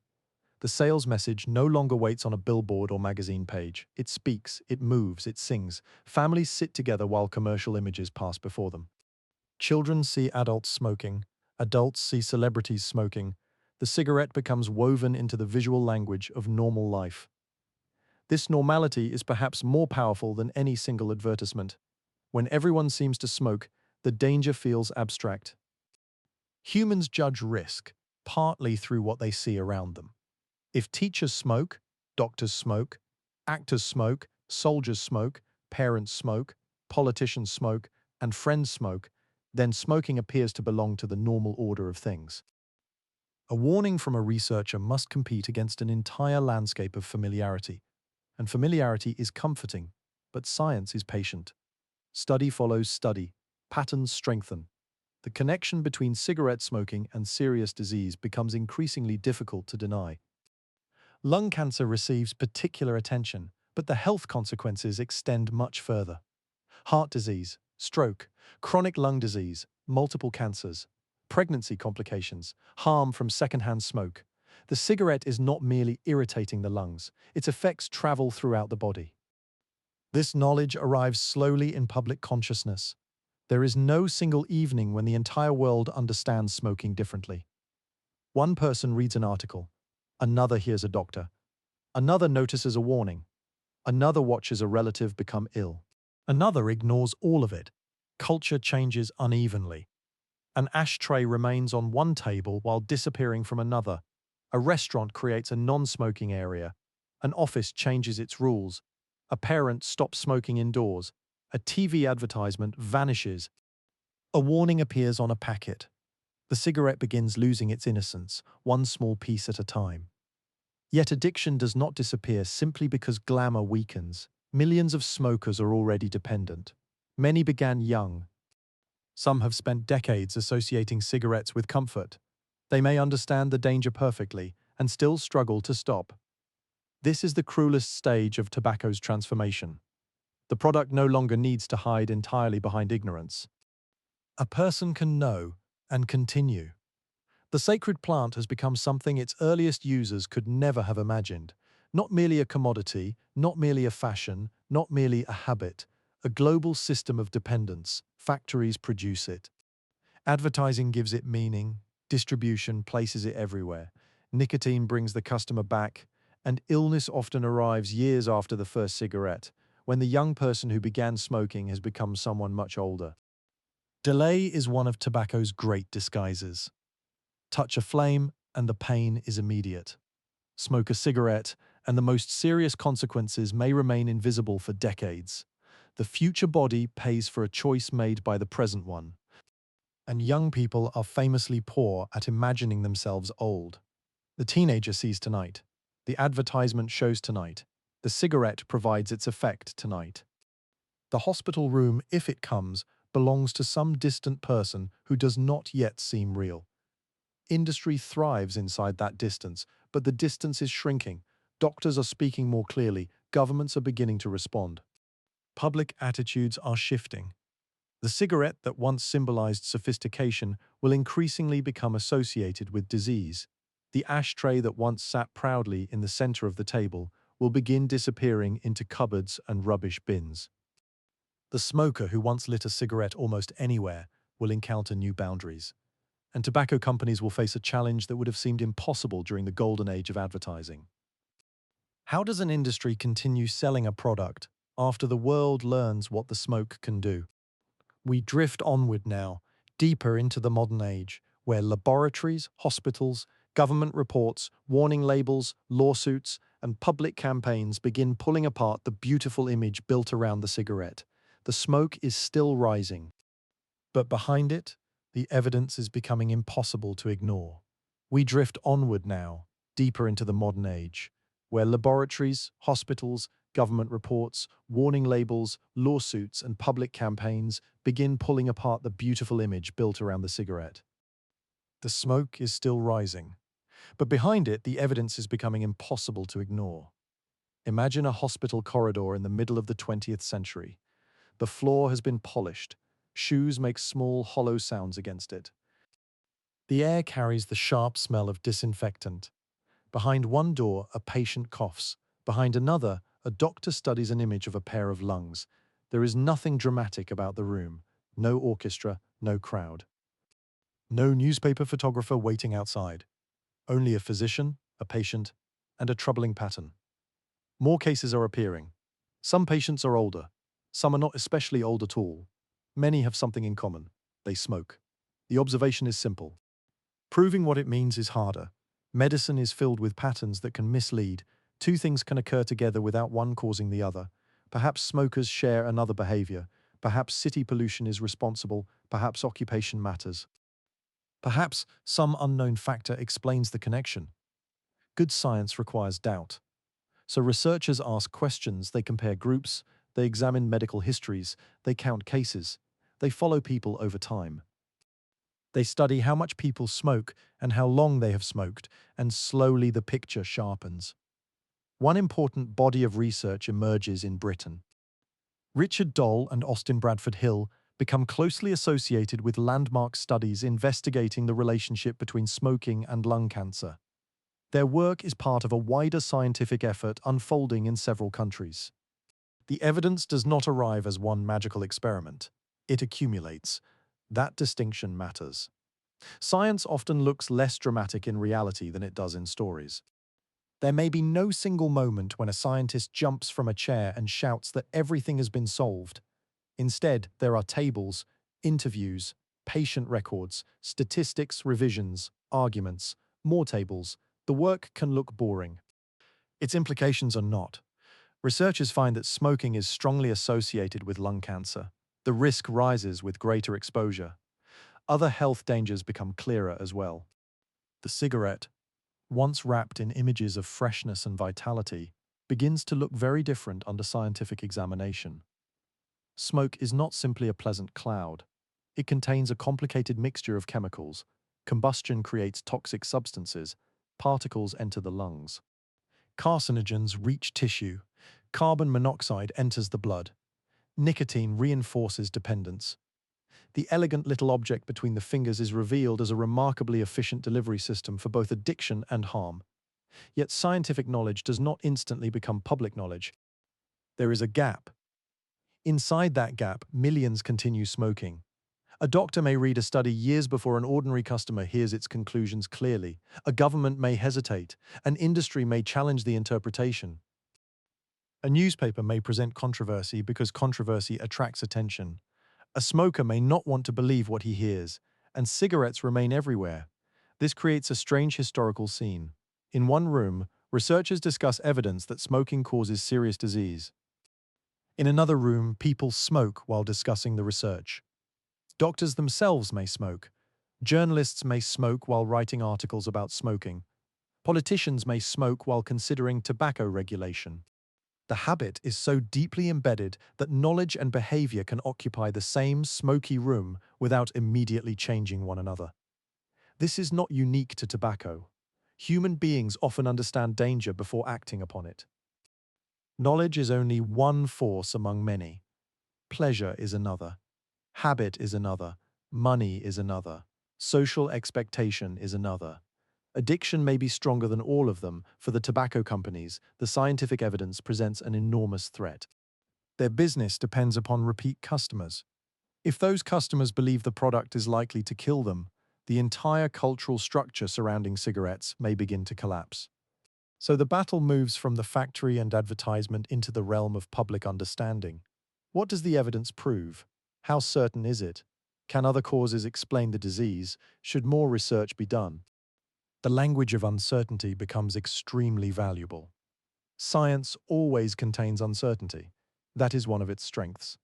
A responsible researcher rarely claims more than the evidence supports, but commercial interests can use that caution differently. If a scientist says the evidence is very strong but further research will refine understanding, a public relations campaign can emphasize the words further research. Suddenly, a robust conclusion may sound like an unanswered question. The goal is not necessarily to convince everyone that smoking is healthy. That becomes increasingly difficult. It may be enough to convince people that nobody really knows. Doubt buys time, time sells cigarettes. Meanwhile, ordinary smokers continue their routines. Consider a woman waking before sunrise. The house is quiet. She enters the kitchen, water heats. Coffee is prepared. She sits beside the window and lights her first cigarette of the day. Perhaps she has smoked for 20 years. The gesture requires almost no thought. Her hand knows where the packet is. Her fingers know how to hold it. Her body expects nicotine. The first inhalation produces a familiar sense of relief. But some of that relief is relief from withdrawal created by the previous cigarettes. This is one of nicotine dependence's clever circles. The drug helps create the discomfort that the next dose appears to solve. The smoker experiences tension. The cigarette seems to calm it. Hours later, tension returns. Another cigarette seems helpful. The product becomes both part of the problem and part of the perceived solution. To the person living inside the cycle, however, the experience feels simple. Smoking helps, and personal experience can be more persuasive than an invisible future risk. A disease that may develop decades later must compete against relief available in moments. This is why health information alone struggles to end tobacco use. The smoker is not necessarily ignorant. He may know exactly what cigarettes can do. He may have watched someone become ill. He may have promised to quit. He may have thrown away a packet in the morning and purchased another by evening. Dependence can turn intention into negotiation. Just one today, only after meals, only when drinking, only when stressed. Then tomorrow, then next week. Then, after the holiday, time passes, the packet remains. Public health authorities gradually understand that the problem requires more than telling people smoking is bad. The environment around smoking must change. Warnings become clearer. Advertising faces restrictions. Taxes increase in many places. Age limits are strengthened. Smoking is restricted in workplaces, restaurants, aircraft, public buildings, and other shared spaces. Each measure changes something small about daily life, and small inconveniences matter. Once, a smoker could sit at a desk and light a cigarette. Later, he must stand outside. Once, smoking during a meal is normal. Later, it is prohibited. Once, cigarette advertisements surround children. Later, many of those advertisements disappear. Once, a packet looks almost entirely like a piece of branding. Later, health warnings occupy increasing space. The cigarette is slowly pushed out of the center of social life. This change can feel surprisingly emotional. For non-smokers, restrictions bring relief. Air becomes cleaner. Clothing no longer smells as strongly after an evening out. Children encounter less smoke indoors. Workers gain protection from involuntary exposure. For some smokers, however, the same changes can feel like the loss of an old social world. A habit that once signaled belonging begins to mark separation. The smoker goes outside alone. The ashtray disappears. Guests are asked not to smoke indoors. The cigarette becomes visible precisely because it is no longer everywhere, and visibility changes judgment. What once looked ordinary can begin to look strange. Imagine showing a young person from the modern era an old photograph of an office filled with smoke, several desks, papers, telephones, men and women working beneath a blue-grey haze. The young person may ask how anyone tolerated it. The answer is simple. They were used to it. Humans can become accustomed to astonishing things: noise, smell, danger, custom. If something surrounds us from childhood, we may barely notice it. The history of smoking is therefore also a history of what societies learn to notice. For decades, people noticed the elegance of the cigarette, but not the smoke around children.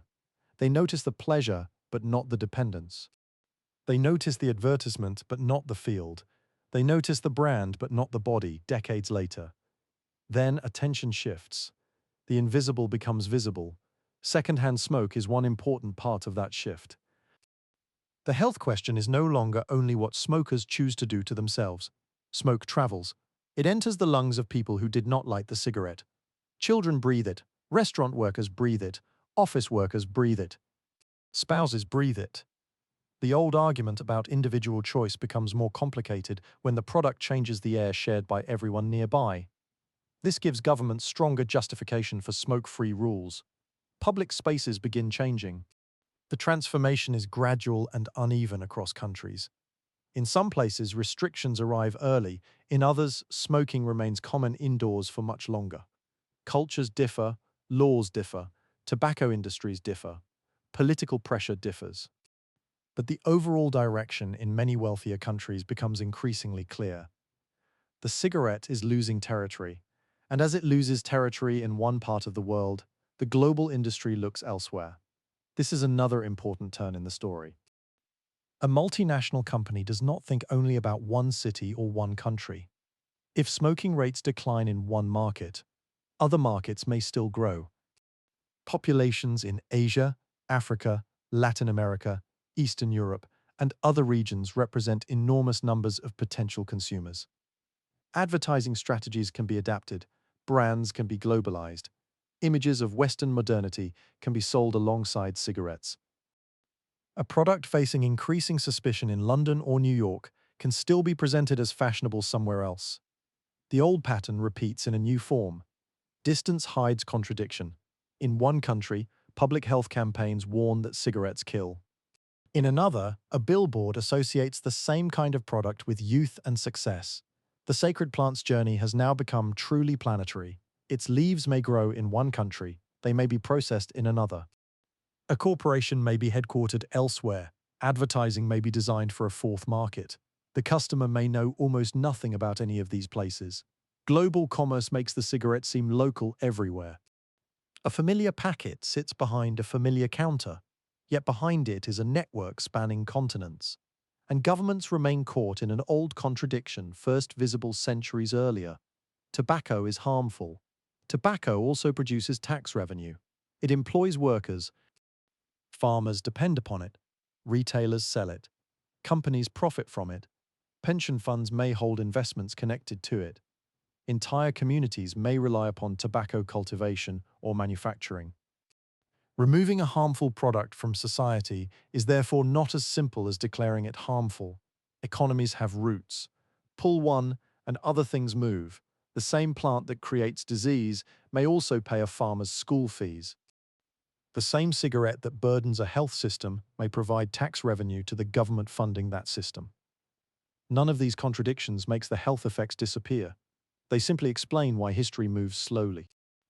Human societies rarely choose between pure good and pure evil. More often, they inherit systems in which benefit and harm have become tangled together. Tobacco may be one of the clearest examples. By the later 20th century, the cigarette has lost much of the innocence it once possessed. The smiling advertisements look increasingly uncomfortable beside medical evidence. The doctor in the old advertisement becomes almost unbelievable. The glamorous cloud of smoke begins to smell stale. The cultural spell is weakening. But the product remains. Millions remain dependent. New customers continue to begin. Companies continue searching for markets. And one question grows louder. If everyone now knows that cigarettes are dangerous, why does the world keep smoking? The answer is not one thing. It is chemistry, habit, culture, stress, poverty, advertising, memory, social pressure, profit, and a plant whose nicotine found an unusually efficient partnership with industrial civilization. The story began with smoke rising during ceremony. Now smoke rises outside office buildings, beside hospital entrances, behind restaurants, and beneath warning signs. The setting has changed. The human attraction to ritual has not. A smoker steps outside. The evening is cold. He places a cigarette between his lips. A lighter clicks for a moment. His face glows orange. He inhales. Perhaps he knows every warning. Perhaps he wishes he did not smoke. Perhaps he has tried to stop many times. Still, the old sequence continues. Flame, smoke, nicotine, relief, ash, then eventually desire again. The global cigarette industry has learned to live inside that circle. But the circle is tightening. Courtrooms are opening, internal documents will emerge. Governments will demand stronger warnings. Families will ask what companies knew and when they knew it. The story of tobacco is about to move beyond laboratories and into questions of responsibility, because discovering that a product is dangerous is one chapter. Discovering how its makers responded to that knowledge is another. Because discovering that a product is dangerous is one chapter. Discovering how its makers responded to that knowledge is another. Let us move from the quiet hospital corridor into another kind of room. There are no patients here. No white coats. No smell of disinfectant. Instead, imagine polished tables, heavy folders, glasses of water, lawyers, executives, researchers, and carefully chosen words. The tobacco business has become enormous. Its products are sold across continents. Its brands are recognized by millions. Factories operate on a scale that the first tobacco merchants of London could never have imagined. Governments receive substantial tax revenue. Shareholders expect profits. Advertising campaigns have cost fortunes. Behind all of this stands a simple requirement. People must continue smoking. That becomes increasingly difficult as medical evidence grows stronger. By the 1960s, major public health authorities are speaking in language that is harder to dismiss. In the United States, the Surgeon General releases a landmark report in 1964 concluding that cigarette smoking is a cause of lung cancer in men and is associated with other serious health consequences. The report does not invent the concern. Research has been accumulating for years, but an official statement carries a different weight. It places the authority of government behind the warning. Imagine being a smoker that morning. Perhaps the newspaper lies beside breakfast.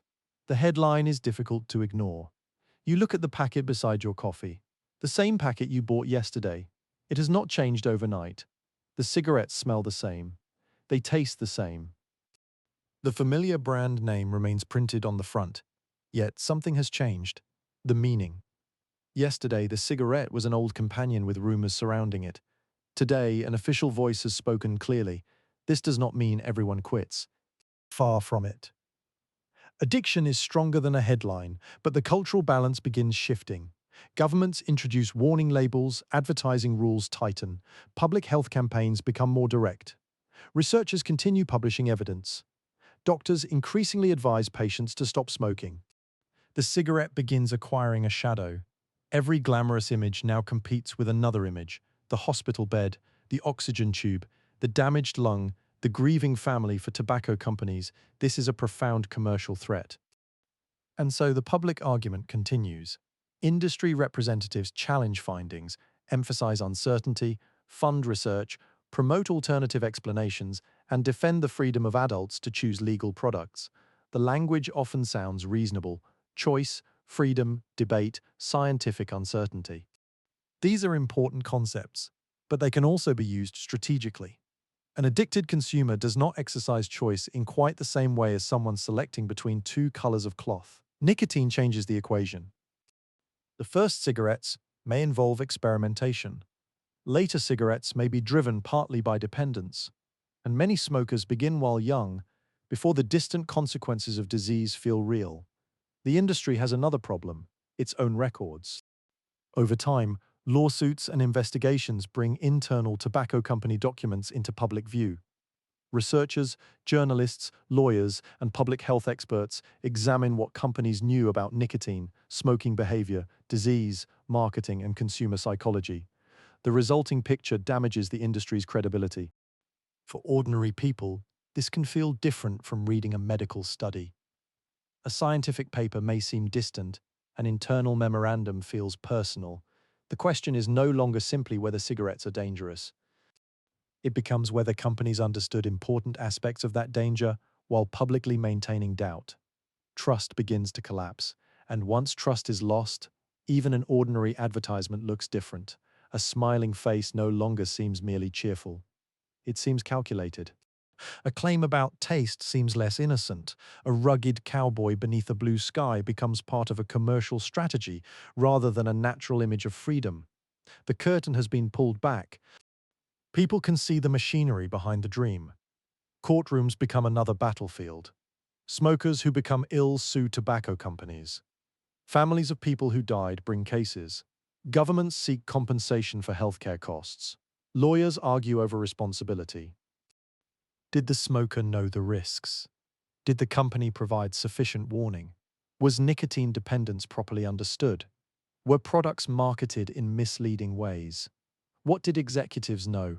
When did they know it? There are no simple answers to every individual case.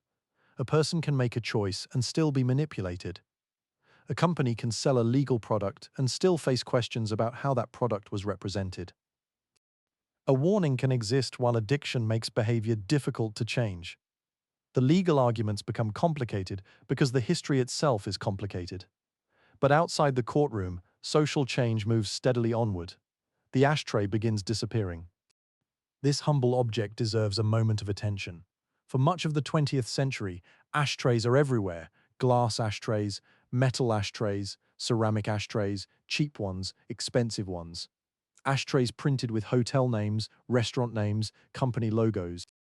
They sit on coffee tables, desks, bedside tables, bars, train compartments, and restaurant counters. Their presence communicates something quietly powerful. Smoking is expected here. Then the ashtrays begin to vanish. First from some places, then from many. Their disappearance changes behavior more than one might expect. Without an ashtray, smoking feels less welcome. A cigarette suddenly creates a practical problem. Where does the ash go? Where does the finished cigarette go? The environment itself begins telling the smoker that the habit belongs somewhere else. Eventually, that somewhere else is often outdoors. Office workers gather near doors, restaurant customers step onto pavements, airport smokers search for designated areas. Hotel guests ask which rooms permit smoking. The smoker becomes geographically separated from the non-smoker. This is a remarkable reversal. Once the person who disliked smoke had to leave the room. Now the smoker often does. Social pressure follows physical separation. Children grow up seeing fewer adults smoking indoors. Cigarettes appear less frequently in ordinary professional settings. The smell becomes more noticeable because people encounter it less often. A coat carrying tobacco smoke may once have smelled normal. Now it can announce itself across a room. Cultural memory changes quickly. Within a generation, behavior that seemed completely ordinary can become difficult to imagine. Older people remember smoking on airplanes. Younger people may find the idea absurd. Older office workers remember smoke drifting over desks. Younger workers may wonder how anyone concentrated. People remember teachers smoking in staff rooms, doctors smoking in hospitals, parents smoking at the dinner table. The past begins to smell strange. Yet the decline of smoking in some wealthy countries should not be mistaken for the disappearance of tobacco. The industry is global. As regulation strengthens in one market, commercial attention can shift toward another. Countries with younger populations are particularly valuable. A customer who begins young may continue buying tobacco for decades. This makes youth prevention central to public health. It also makes the imagery surrounding youth commercially sensitive. Advertising may not explicitly say that a child should smoke. It does not need to. A brand can surround itself with music, sport, fashion, adventure, sophistication, or rebellion. The young viewer completes the association. Again, tobacco sells more than tobacco. It sells a future self. The teenager does not imagine addiction. He imagines adulthood. She does not imagine standing outside a hospital decades later. She imagines confidence. The cigarette lives in the present. Disease lives in the future. Commerce has always preferred the present. Public health must somehow make the future visible. Warning labels become one attempt. At first, many warnings are relatively modest. Text appears on the packet. The customer sees it repeatedly. But repetition can dull attention. People learn not to look, so some countries eventually adopt larger and more graphic warnings: diseased organs, damaged teeth, hospital scenes, direct statements about death. The packet itself becomes contested territory. For decades, companies use packaging to create identity: color, typography, symbols, shape. The packet is a tiny billboard carried everywhere by the smoker. Public health regulators increasingly try to occupy that same space. If the package sells the dream, the warning must interrupt it. In some places, plain packaging policies go even further, reducing the visual power of branding. The once glamorous packet becomes intentionally unattractive. This would have been almost unimaginable during the great age of cigarette advertising. A product once wrapped in aspiration is now wrapped in caution. Still, nicotine dependence remains. A warning can inform, it cannot make withdrawal disappear. For many smokers, quitting involves irritability, cravings, difficulty concentrating, changes in mood, and repeated urges tied to familiar routines. Some succeed on the first serious attempt, many do not. Some try again and again. This is not evidence of weak character. It is evidence that nicotine can create powerful dependence and that habits built over years are difficult to dismantle. The morning cigarette may be tied to coffee, the afternoon cigarette to a work break, the evening cigarette to a drink. A cigarette after dinner may feel like the closing of a small daily ceremony. To quit is to meet all those moments again without the old ritual. The first morning, the first stressful afternoon, the first evening with friends, the first long journey, the first argument, the first celebration, each becomes a small test, and slowly, for many people, the associations weaken. A day passes, then another. The smell changes. Food may taste different. The body adjusts. The packet disappears from the pocket. The hand reaches for it less often. The old ritual begins becoming memory. At the population level, millions of such private struggles produce enormous public change. Smoking rates fall in many countries. Deaths that would otherwise occur can be prevented. Children experience less secondhand smoke. Public spaces become cleaner. The cultural image of the cigarette continues to fade, but history rarely ends cleanly.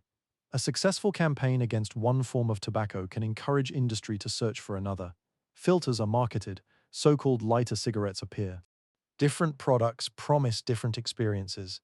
Later, electronic nicotine devices will complicate the landscape further. The fundamental commercial problem remains unchanged. How can nicotine be sold in a world increasingly suspicious of smoke? That question belongs to the next stage of our journey. But before we leave the 20th century, return for a moment to the tobacco plant itself. Imagine it growing quietly beneath warm sunlight, broad green leaves, soft soil around the roots, a breeze moving across the field. Nothing in its appearance reveals the enormous history attached to it. The plant does not look like a courtroom. It does not look like an advertisement. It does not look like a hospital ward. It does not look like a slave ship or a Virginia plantation. It does not look like a trench in Flanders. It does not look like a crowded London office beneath a ceiling of smoke, yet all of those histories have gathered around its leaves. Human beings have made tobacco sacred, then medicinal, then fashionable, then profitable, then industrial, then glamorous, then controversial, then regulated.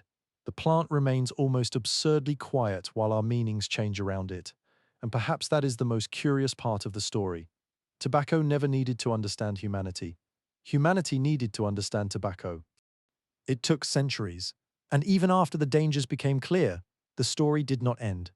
Because addiction survives knowledge, commerce adapts to regulation, old habits find new forms. And a global industry does not simply disappear because its most famous product loses its shine. We drift onward now toward the final stretch of our nighttime journey, into a world where cigarette smoke is less welcome in many places.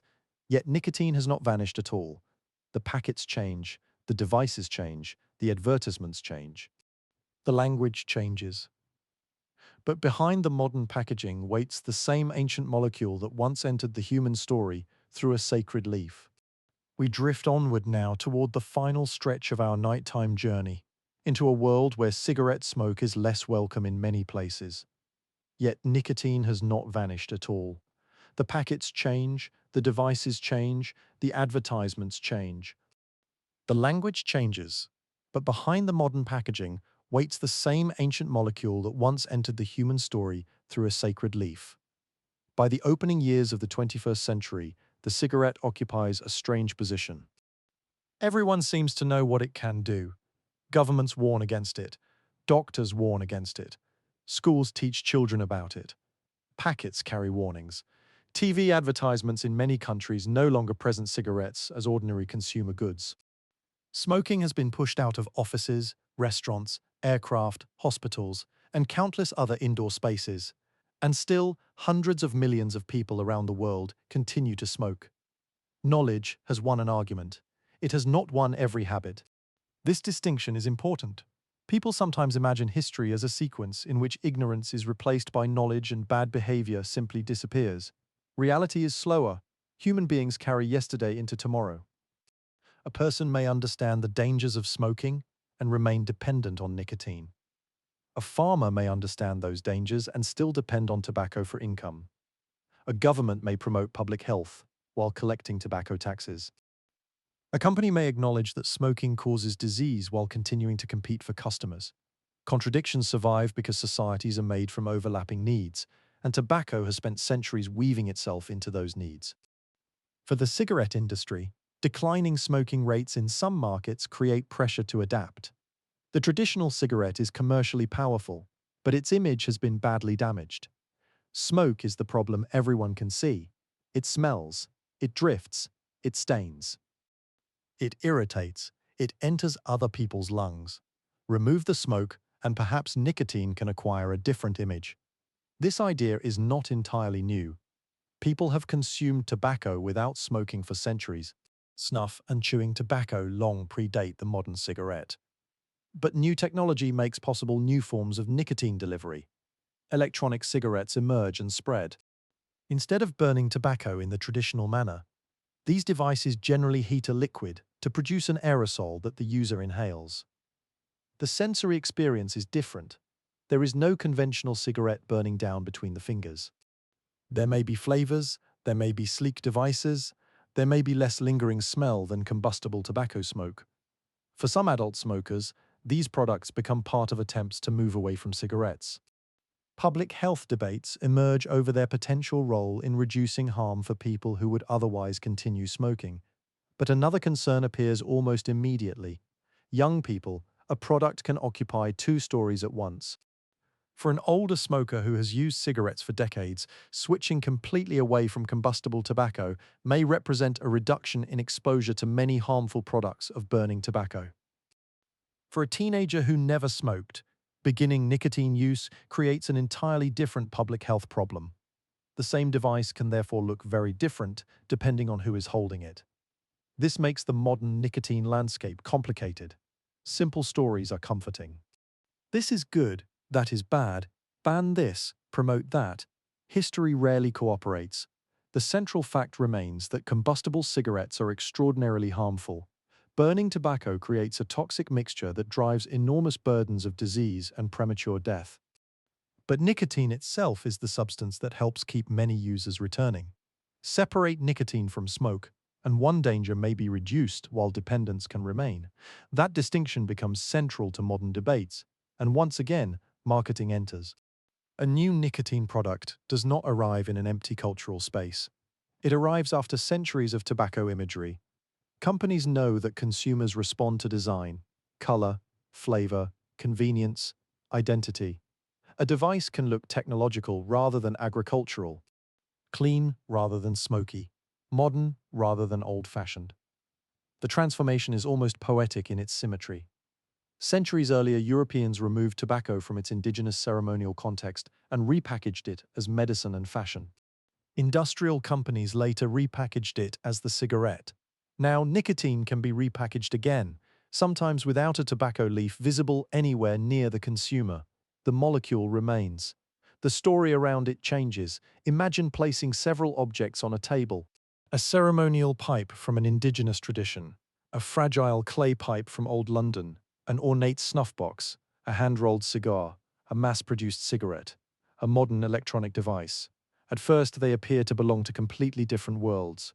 One suggests ceremony. Another suggests a tavern. Another an aristocratic coat pocket. Another a factory. Another a modern shop. Yet an invisible thread connects them. Human beings have repeatedly found ways to bring nicotine into the body. What changes is the surrounding ritual. And rituals matter. A cigarette smoker learns one set of movements. A pipe smoker learns another. A person using snuff has another. A modern nicotine user develops yet another. The body remembers gestures, the pocket where the object is kept, the moment after food, the pause during work, the conversation with friends, the feeling of reaching for something. This is why addiction cannot be understood only as chemistry. Chemistry matters enormously. But addiction also builds a small architecture around daily life. Places become connected to use, times become connected to use, emotions become connected to use. Stress may trigger desire, boredom may trigger desire, social situations may trigger desire. The brain becomes a historian of its own habits. It remembers what came before relief. Then it asks for the sequence again. This is why someone can stop smoking for a long period and suddenly experience a craving after smelling tobacco smoke or returning to a familiar place. Memory has its own pathways. A smell can open a door that seemed locked.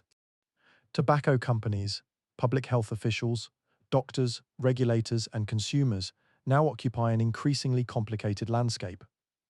Some governments raise tobacco taxes further. Some adopt stronger packaging rules. Some prohibit particular forms of advertising.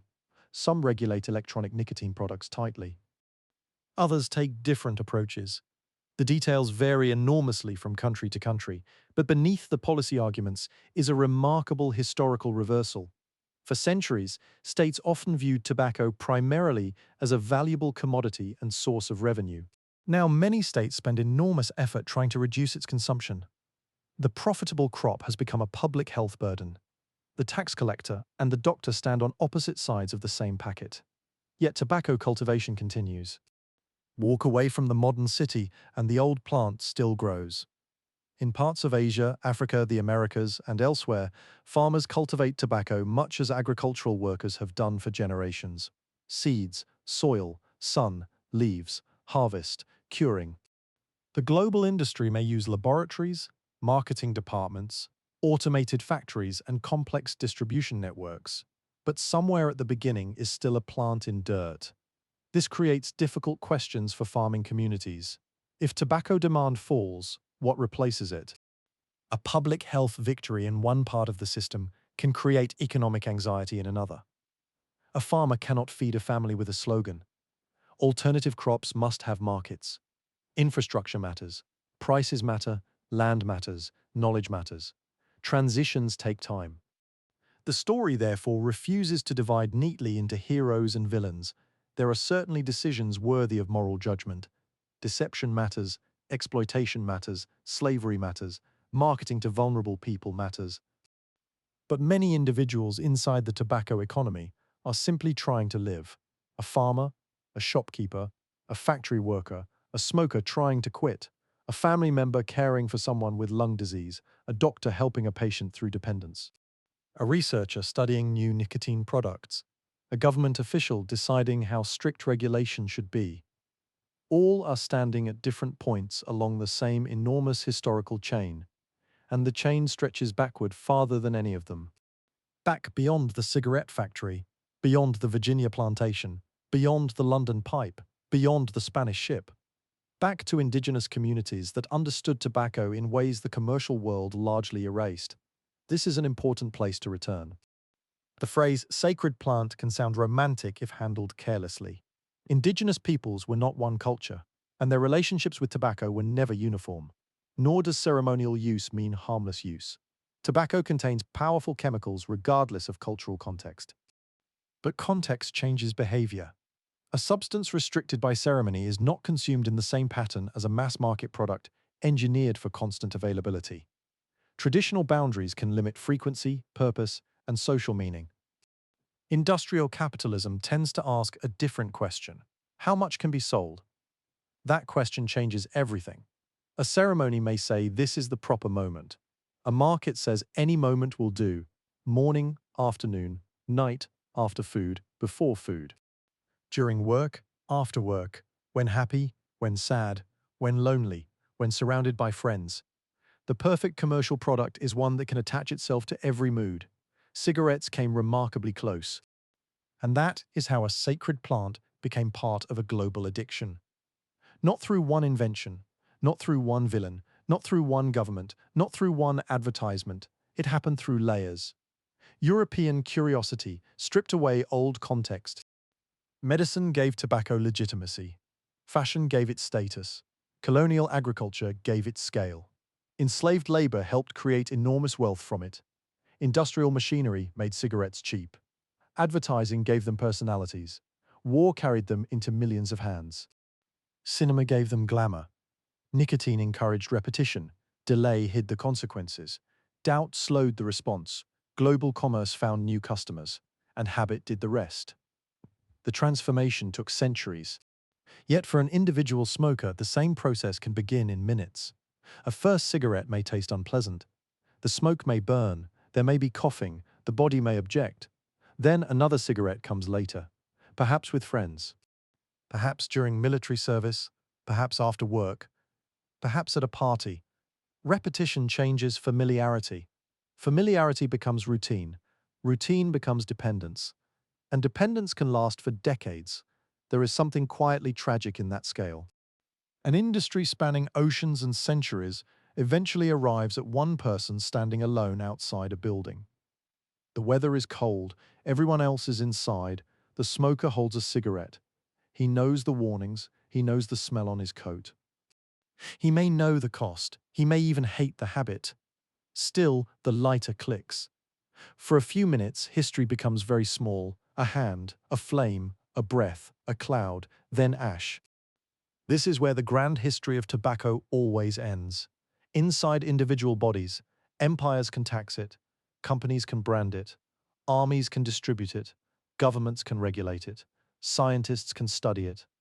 But lungs receive the smoke one breath at a time, and perhaps this is why the history matters.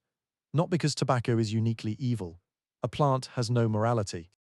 But because its journey shows how human societies can transform a substance by changing the systems around it. Ritual becomes commodity, commodity becomes industry, industry becomes culture, culture becomes habit, habit becomes dependence, and dependence becomes a market. The process is so gradual that each generation inherits something that already seems normal. Then one day someone asks how it became normal in the first place. That question takes us back through centuries, through advertisements glowing above city streets, through muddy trenches in Flanders, through noisy factories, through smoke-filled rooms in London and York, through plantations along the rivers of Virginia, through ships crossing dark Atlantic water, until at last we return to a handful of leaves beneath an American sky. The leaves have not changed much. We have. And now, as our journey approaches its final quiet stretch, there is one last thing to consider. What happens when a society finally understands the full history of a habit it once celebrated? Does the habit disappear, or does it simply learn to wear a new face? Let us follow the final thread of smoke and find out. Let us follow the final thread of smoke and find out. The answer, strangely enough, is both. The habit disappears from some rooms and reappears in others. It loses one face, then finds another. History rarely ends by closing a door completely. More often, the door remains slightly open, and something familiar returns wearing unfamiliar clothes. Walk through a city today, and the difference from the middle of the 20th century can be remarkable. There is no grey cloud hanging over most office desks. The passenger beside you on an aircraft does not casually light a cigarette after dinner. Ashtrays no longer wait on every restaurant table. A doctor does not usually sit across from a patient with smoke curling toward the ceiling. In many countries, these scenes have passed so thoroughly into history that they now look almost absurd. Old photographs preserve them. Old films preserve them even better. A man enters a room, he lights a cigarette. Another person lights one. Then another. Nobody opens a window. Nobody seems surprised. The smoke simply becomes part of the scene. Watching from the present, one may almost feel the throat tighten. But the people in the film do not. For them, this is ordinary.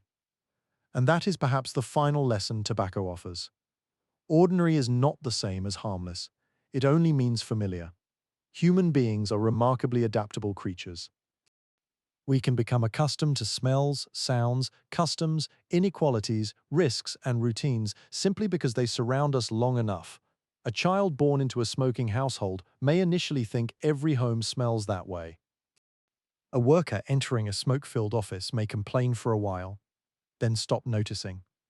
A young soldier surrounded by smokers may eventually accept the offered cigarette. Normality is powerful because it rarely announces itself. It simply waits until nobody asks questions. Then, slowly, the questions return. Why is everyone smoking? Why are so many people becoming ill? Why are advertisements allowed to make this look healthy? Why is smoke filling spaces shared by children? Why is an addictive product being presented as freedom? Each question removes a little of the old normality. The transformation takes decades. Then, surprisingly, the new normal begins to feel ancient. Smoke-free restaurants become expected. Smoke-free workplaces become expected. Warnings become expected. A cigarette advertisement in certain settings would now feel shocking precisely because such advertisements were once so common. Culture can reverse itself, but the reversal is never complete. Around the world, tobacco still causes an enormous burden of preventable disease. Millions of people remain dependent upon cigarettes and other tobacco products. Some live in places where public health systems have limited resources. Some are exposed to aggressive marketing. Some begin young, some smoke because everyone around them does. Some use tobacco during stressful working lives in which moments of comfort are scarce. Addiction does not exist outside society. It settles most easily into cracks, stress, poverty, isolation, war. Routine, exhaustion. A cigarette may offer a few minutes of perceived calm in circumstances that provide very little calm otherwise. This does not make smoking safe. It helps explain why warnings alone cannot solve everything. If a person smokes partly because life is stressful, reducing stress may matter. If a teenager begins because smoking is normal among friends, changing social norms may matter. If tobacco is cheap, taxation may matter.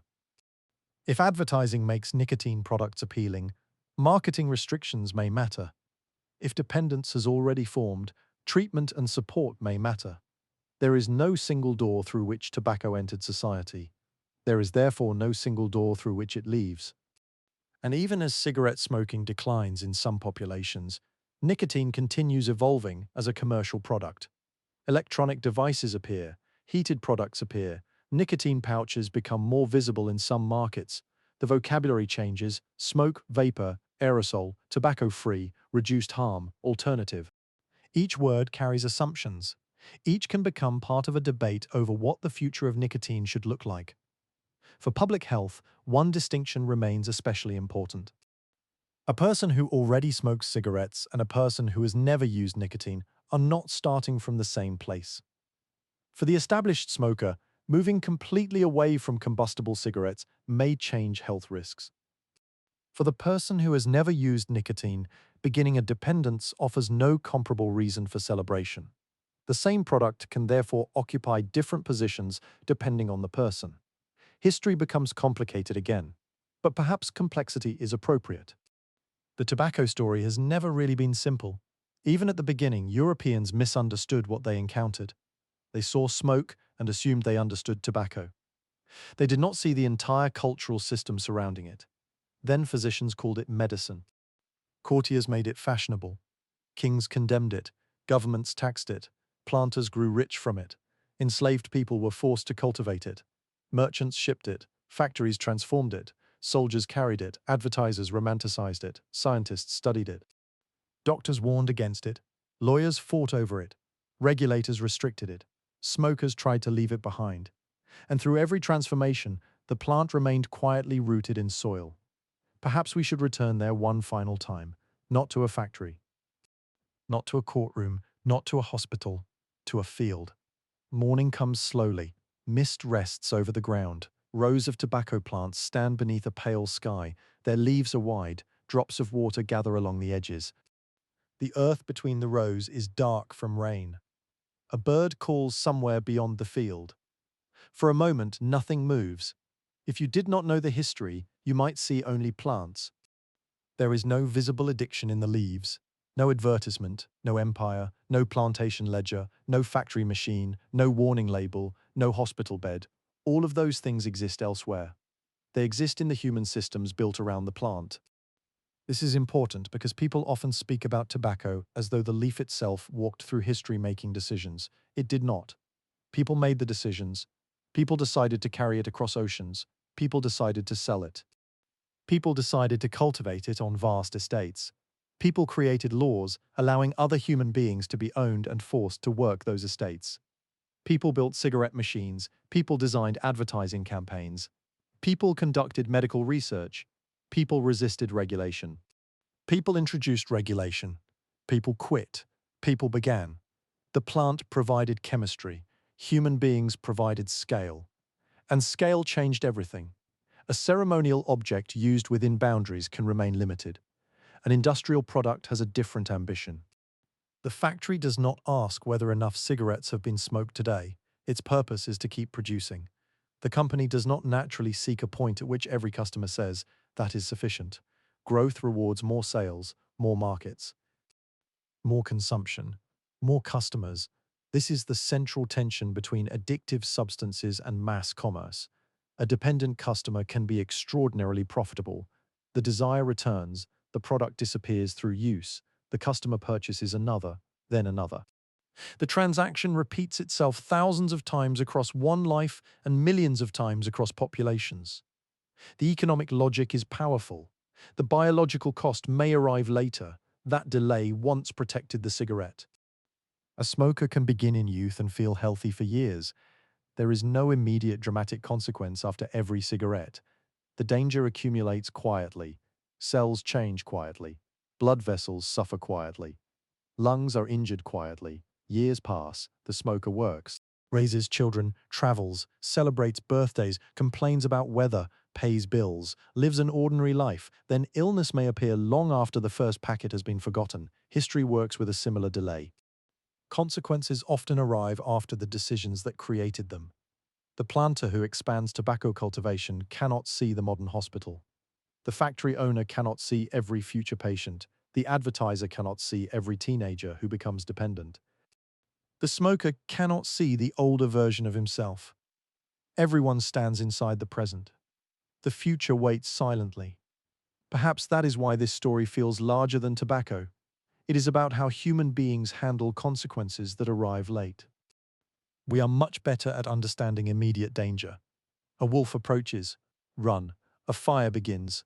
Move away. A storm appears. Find shelter. But when harm accumulates across decades, our instincts become less useful. The pleasure is now. The danger is later. And later always feels negotiable. Tobacco exploited that weakness almost perfectly. So did the advertising surrounding it. The cigarette offered a small reward in the present and sent much of the bill into the future. For generations, the future remained conveniently invisible. Then science made it visible. Statistics can do something strange. They can reveal ghosts before those ghosts arrive. Researchers compare groups and see patterns. They calculate risk. They predict how many lives may be lost. They turn thousands of individual tragedies into evidence. The numbers can feel cold, but behind every number is a room, a family, a chair beside a hospital bed, a coat hanging by a door, a voice that eventually disappears from a house. Public health looks at populations. Grief always arrives individually, and still, This need not be a story ending only in darkness. Something remarkable has happened too. Societies changed. Not perfectly, not everywhere, not completely, but they changed. Doctors learned, researchers persisted, smokers quit, parents changed household rules, restaurants cleared their air, governments restricted advertising, warnings became stronger. People who once believed they could never stop smoking sometimes did. Entire generations grew up in environments with far less cigarette smoke than the generations before them. That matters. History is not only the story of mistakes, it is also the story of correction.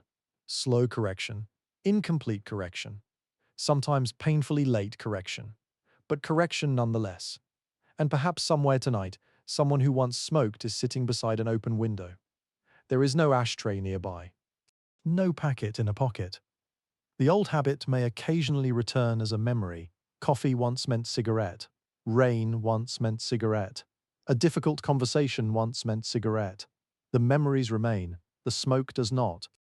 That quiet absence represents a victory no advertisement would ever show. Nothing happens. No lighter clicks, no paper burns, no smoke enters the lungs. The moment simply passes. Sometimes progress looks like an event. Sometimes it looks like an event that no longer occurs. Now return once more, farther back. Beyond the modern city, beyond the factory, beyond the plantation, beyond the Atlantic crossing. Imagine a night in the Americas, long before European sails appear. The sky is dark and enormous. There are no aircraft lights crossing it, no distant motorway, no glow from a modern city. Only stars. A fire burns low. People gather nearby. A small quantity of tobacco has meaning within a world of relationships, customs, memory and belief. Smoke rises. Nobody here knows the name Jean Nicot. Nobody knows Virginia tobacco fortunes. Nobody knows the trenches of Flanders. Nobody knows cigarette factories. Nobody knows TV commercials. Nobody knows lung cancer statistics. Nobody knows warning labels. Nobody knows that descendants of distant peoples will one day argue in courtrooms over what tobacco companies understood about nicotine. The future is unimaginable. The smoke simply rises toward the stars. Then strangers arrive across the ocean. They take the plant home. They call it medicine. They make it fashionable. They discover profit. Fields expand. Ships sail. Plantations grow. Human beings are enslaved. Factories appear. Machines accelerate. Paper wraps the leaves. Wars spread the habit. Advertisements create dreams. Science discovers the cost. Governments respond. Smokers struggle to stop. And centuries of history fold themselves into a single ordinary object resting between two fingers. That may be tobacco's strangest achievement. It made enormous systems feel small. Empire could fit inside a pipe. Slavery could hide inside a barrel. Industrial capitalism could fit inside a packet. Addiction could fit inside a pocket. The object was always smaller than the history required to create it. So the next time an old photograph shows a room filled with cigarette smoke, there is more in that haze than nostalgia. There are ancient ceremonies behind it. Ocean voyages, colonial fields, enslaved labor, factory floors, military trenches, advertising offices, scientific laboratories, hospital corridors, courtrooms, and millions of private attempts to quit. All of it rises together, then disappears. Smoke is good at disappearing. History is not. The smell may fade. The ash may be swept away. The packet may be thrown out. But consequences remain, and memory, if we care to keep it, remains too. Tonight we began with a sacred plant. We followed it across oceans and centuries until it became one of the most successful addictive commodities the world has ever known. And in the end, perhaps the story is not really about tobacco at all. Perhaps it is about us, about curiosity, pleasure, greed, comfort, suffering, habit, science, denial, and the slow human ability to recognize that something familiar may not deserve to remain familiar forever. Outside, the imaginary field is quiet again. The leaves move softly in the night breeze. No machines are running, no advertisements are glowing, no merchants are counting barrels, no courtroom voices are arguing. There is only the plant, green leaves beneath a dark sky. The same plant that human beings once surrounded with sacred meaning. The same plant that empires turned into wealth. the same plant that factories turned into billions of cigarettes. The same plant whose smoke followed soldiers through wars, workers through long shifts, writers through sleepless nights, and families through generations. Now the smoke thins, the fire burns lower, the Atlantic grows dark, London settles beneath the night. The old fields of Virginia disappear beneath mist. Flanders is quiet, York sleeps, and somewhere beyond Canterbury, Cornwall, Edinburgh, Normandy, and all the other places through which these long histories have wandered, another ordinary night continues without knowing how many centuries are resting beneath it. History does not really vanish, it settles into objects, into habits, into words, into the things we do without remembering why. And sometimes, if the room is quiet enough, we can follow one of those ordinary things backward: a cigarette, a pipe, a dried leaf. Back through the factory, back through the plantation, back across the ocean, back to the fire, back to the beginning, until the modern world is very far away. And there, beneath the stars, the first thin thread of smoke rises once again, slowly, quietly, and then it is gone.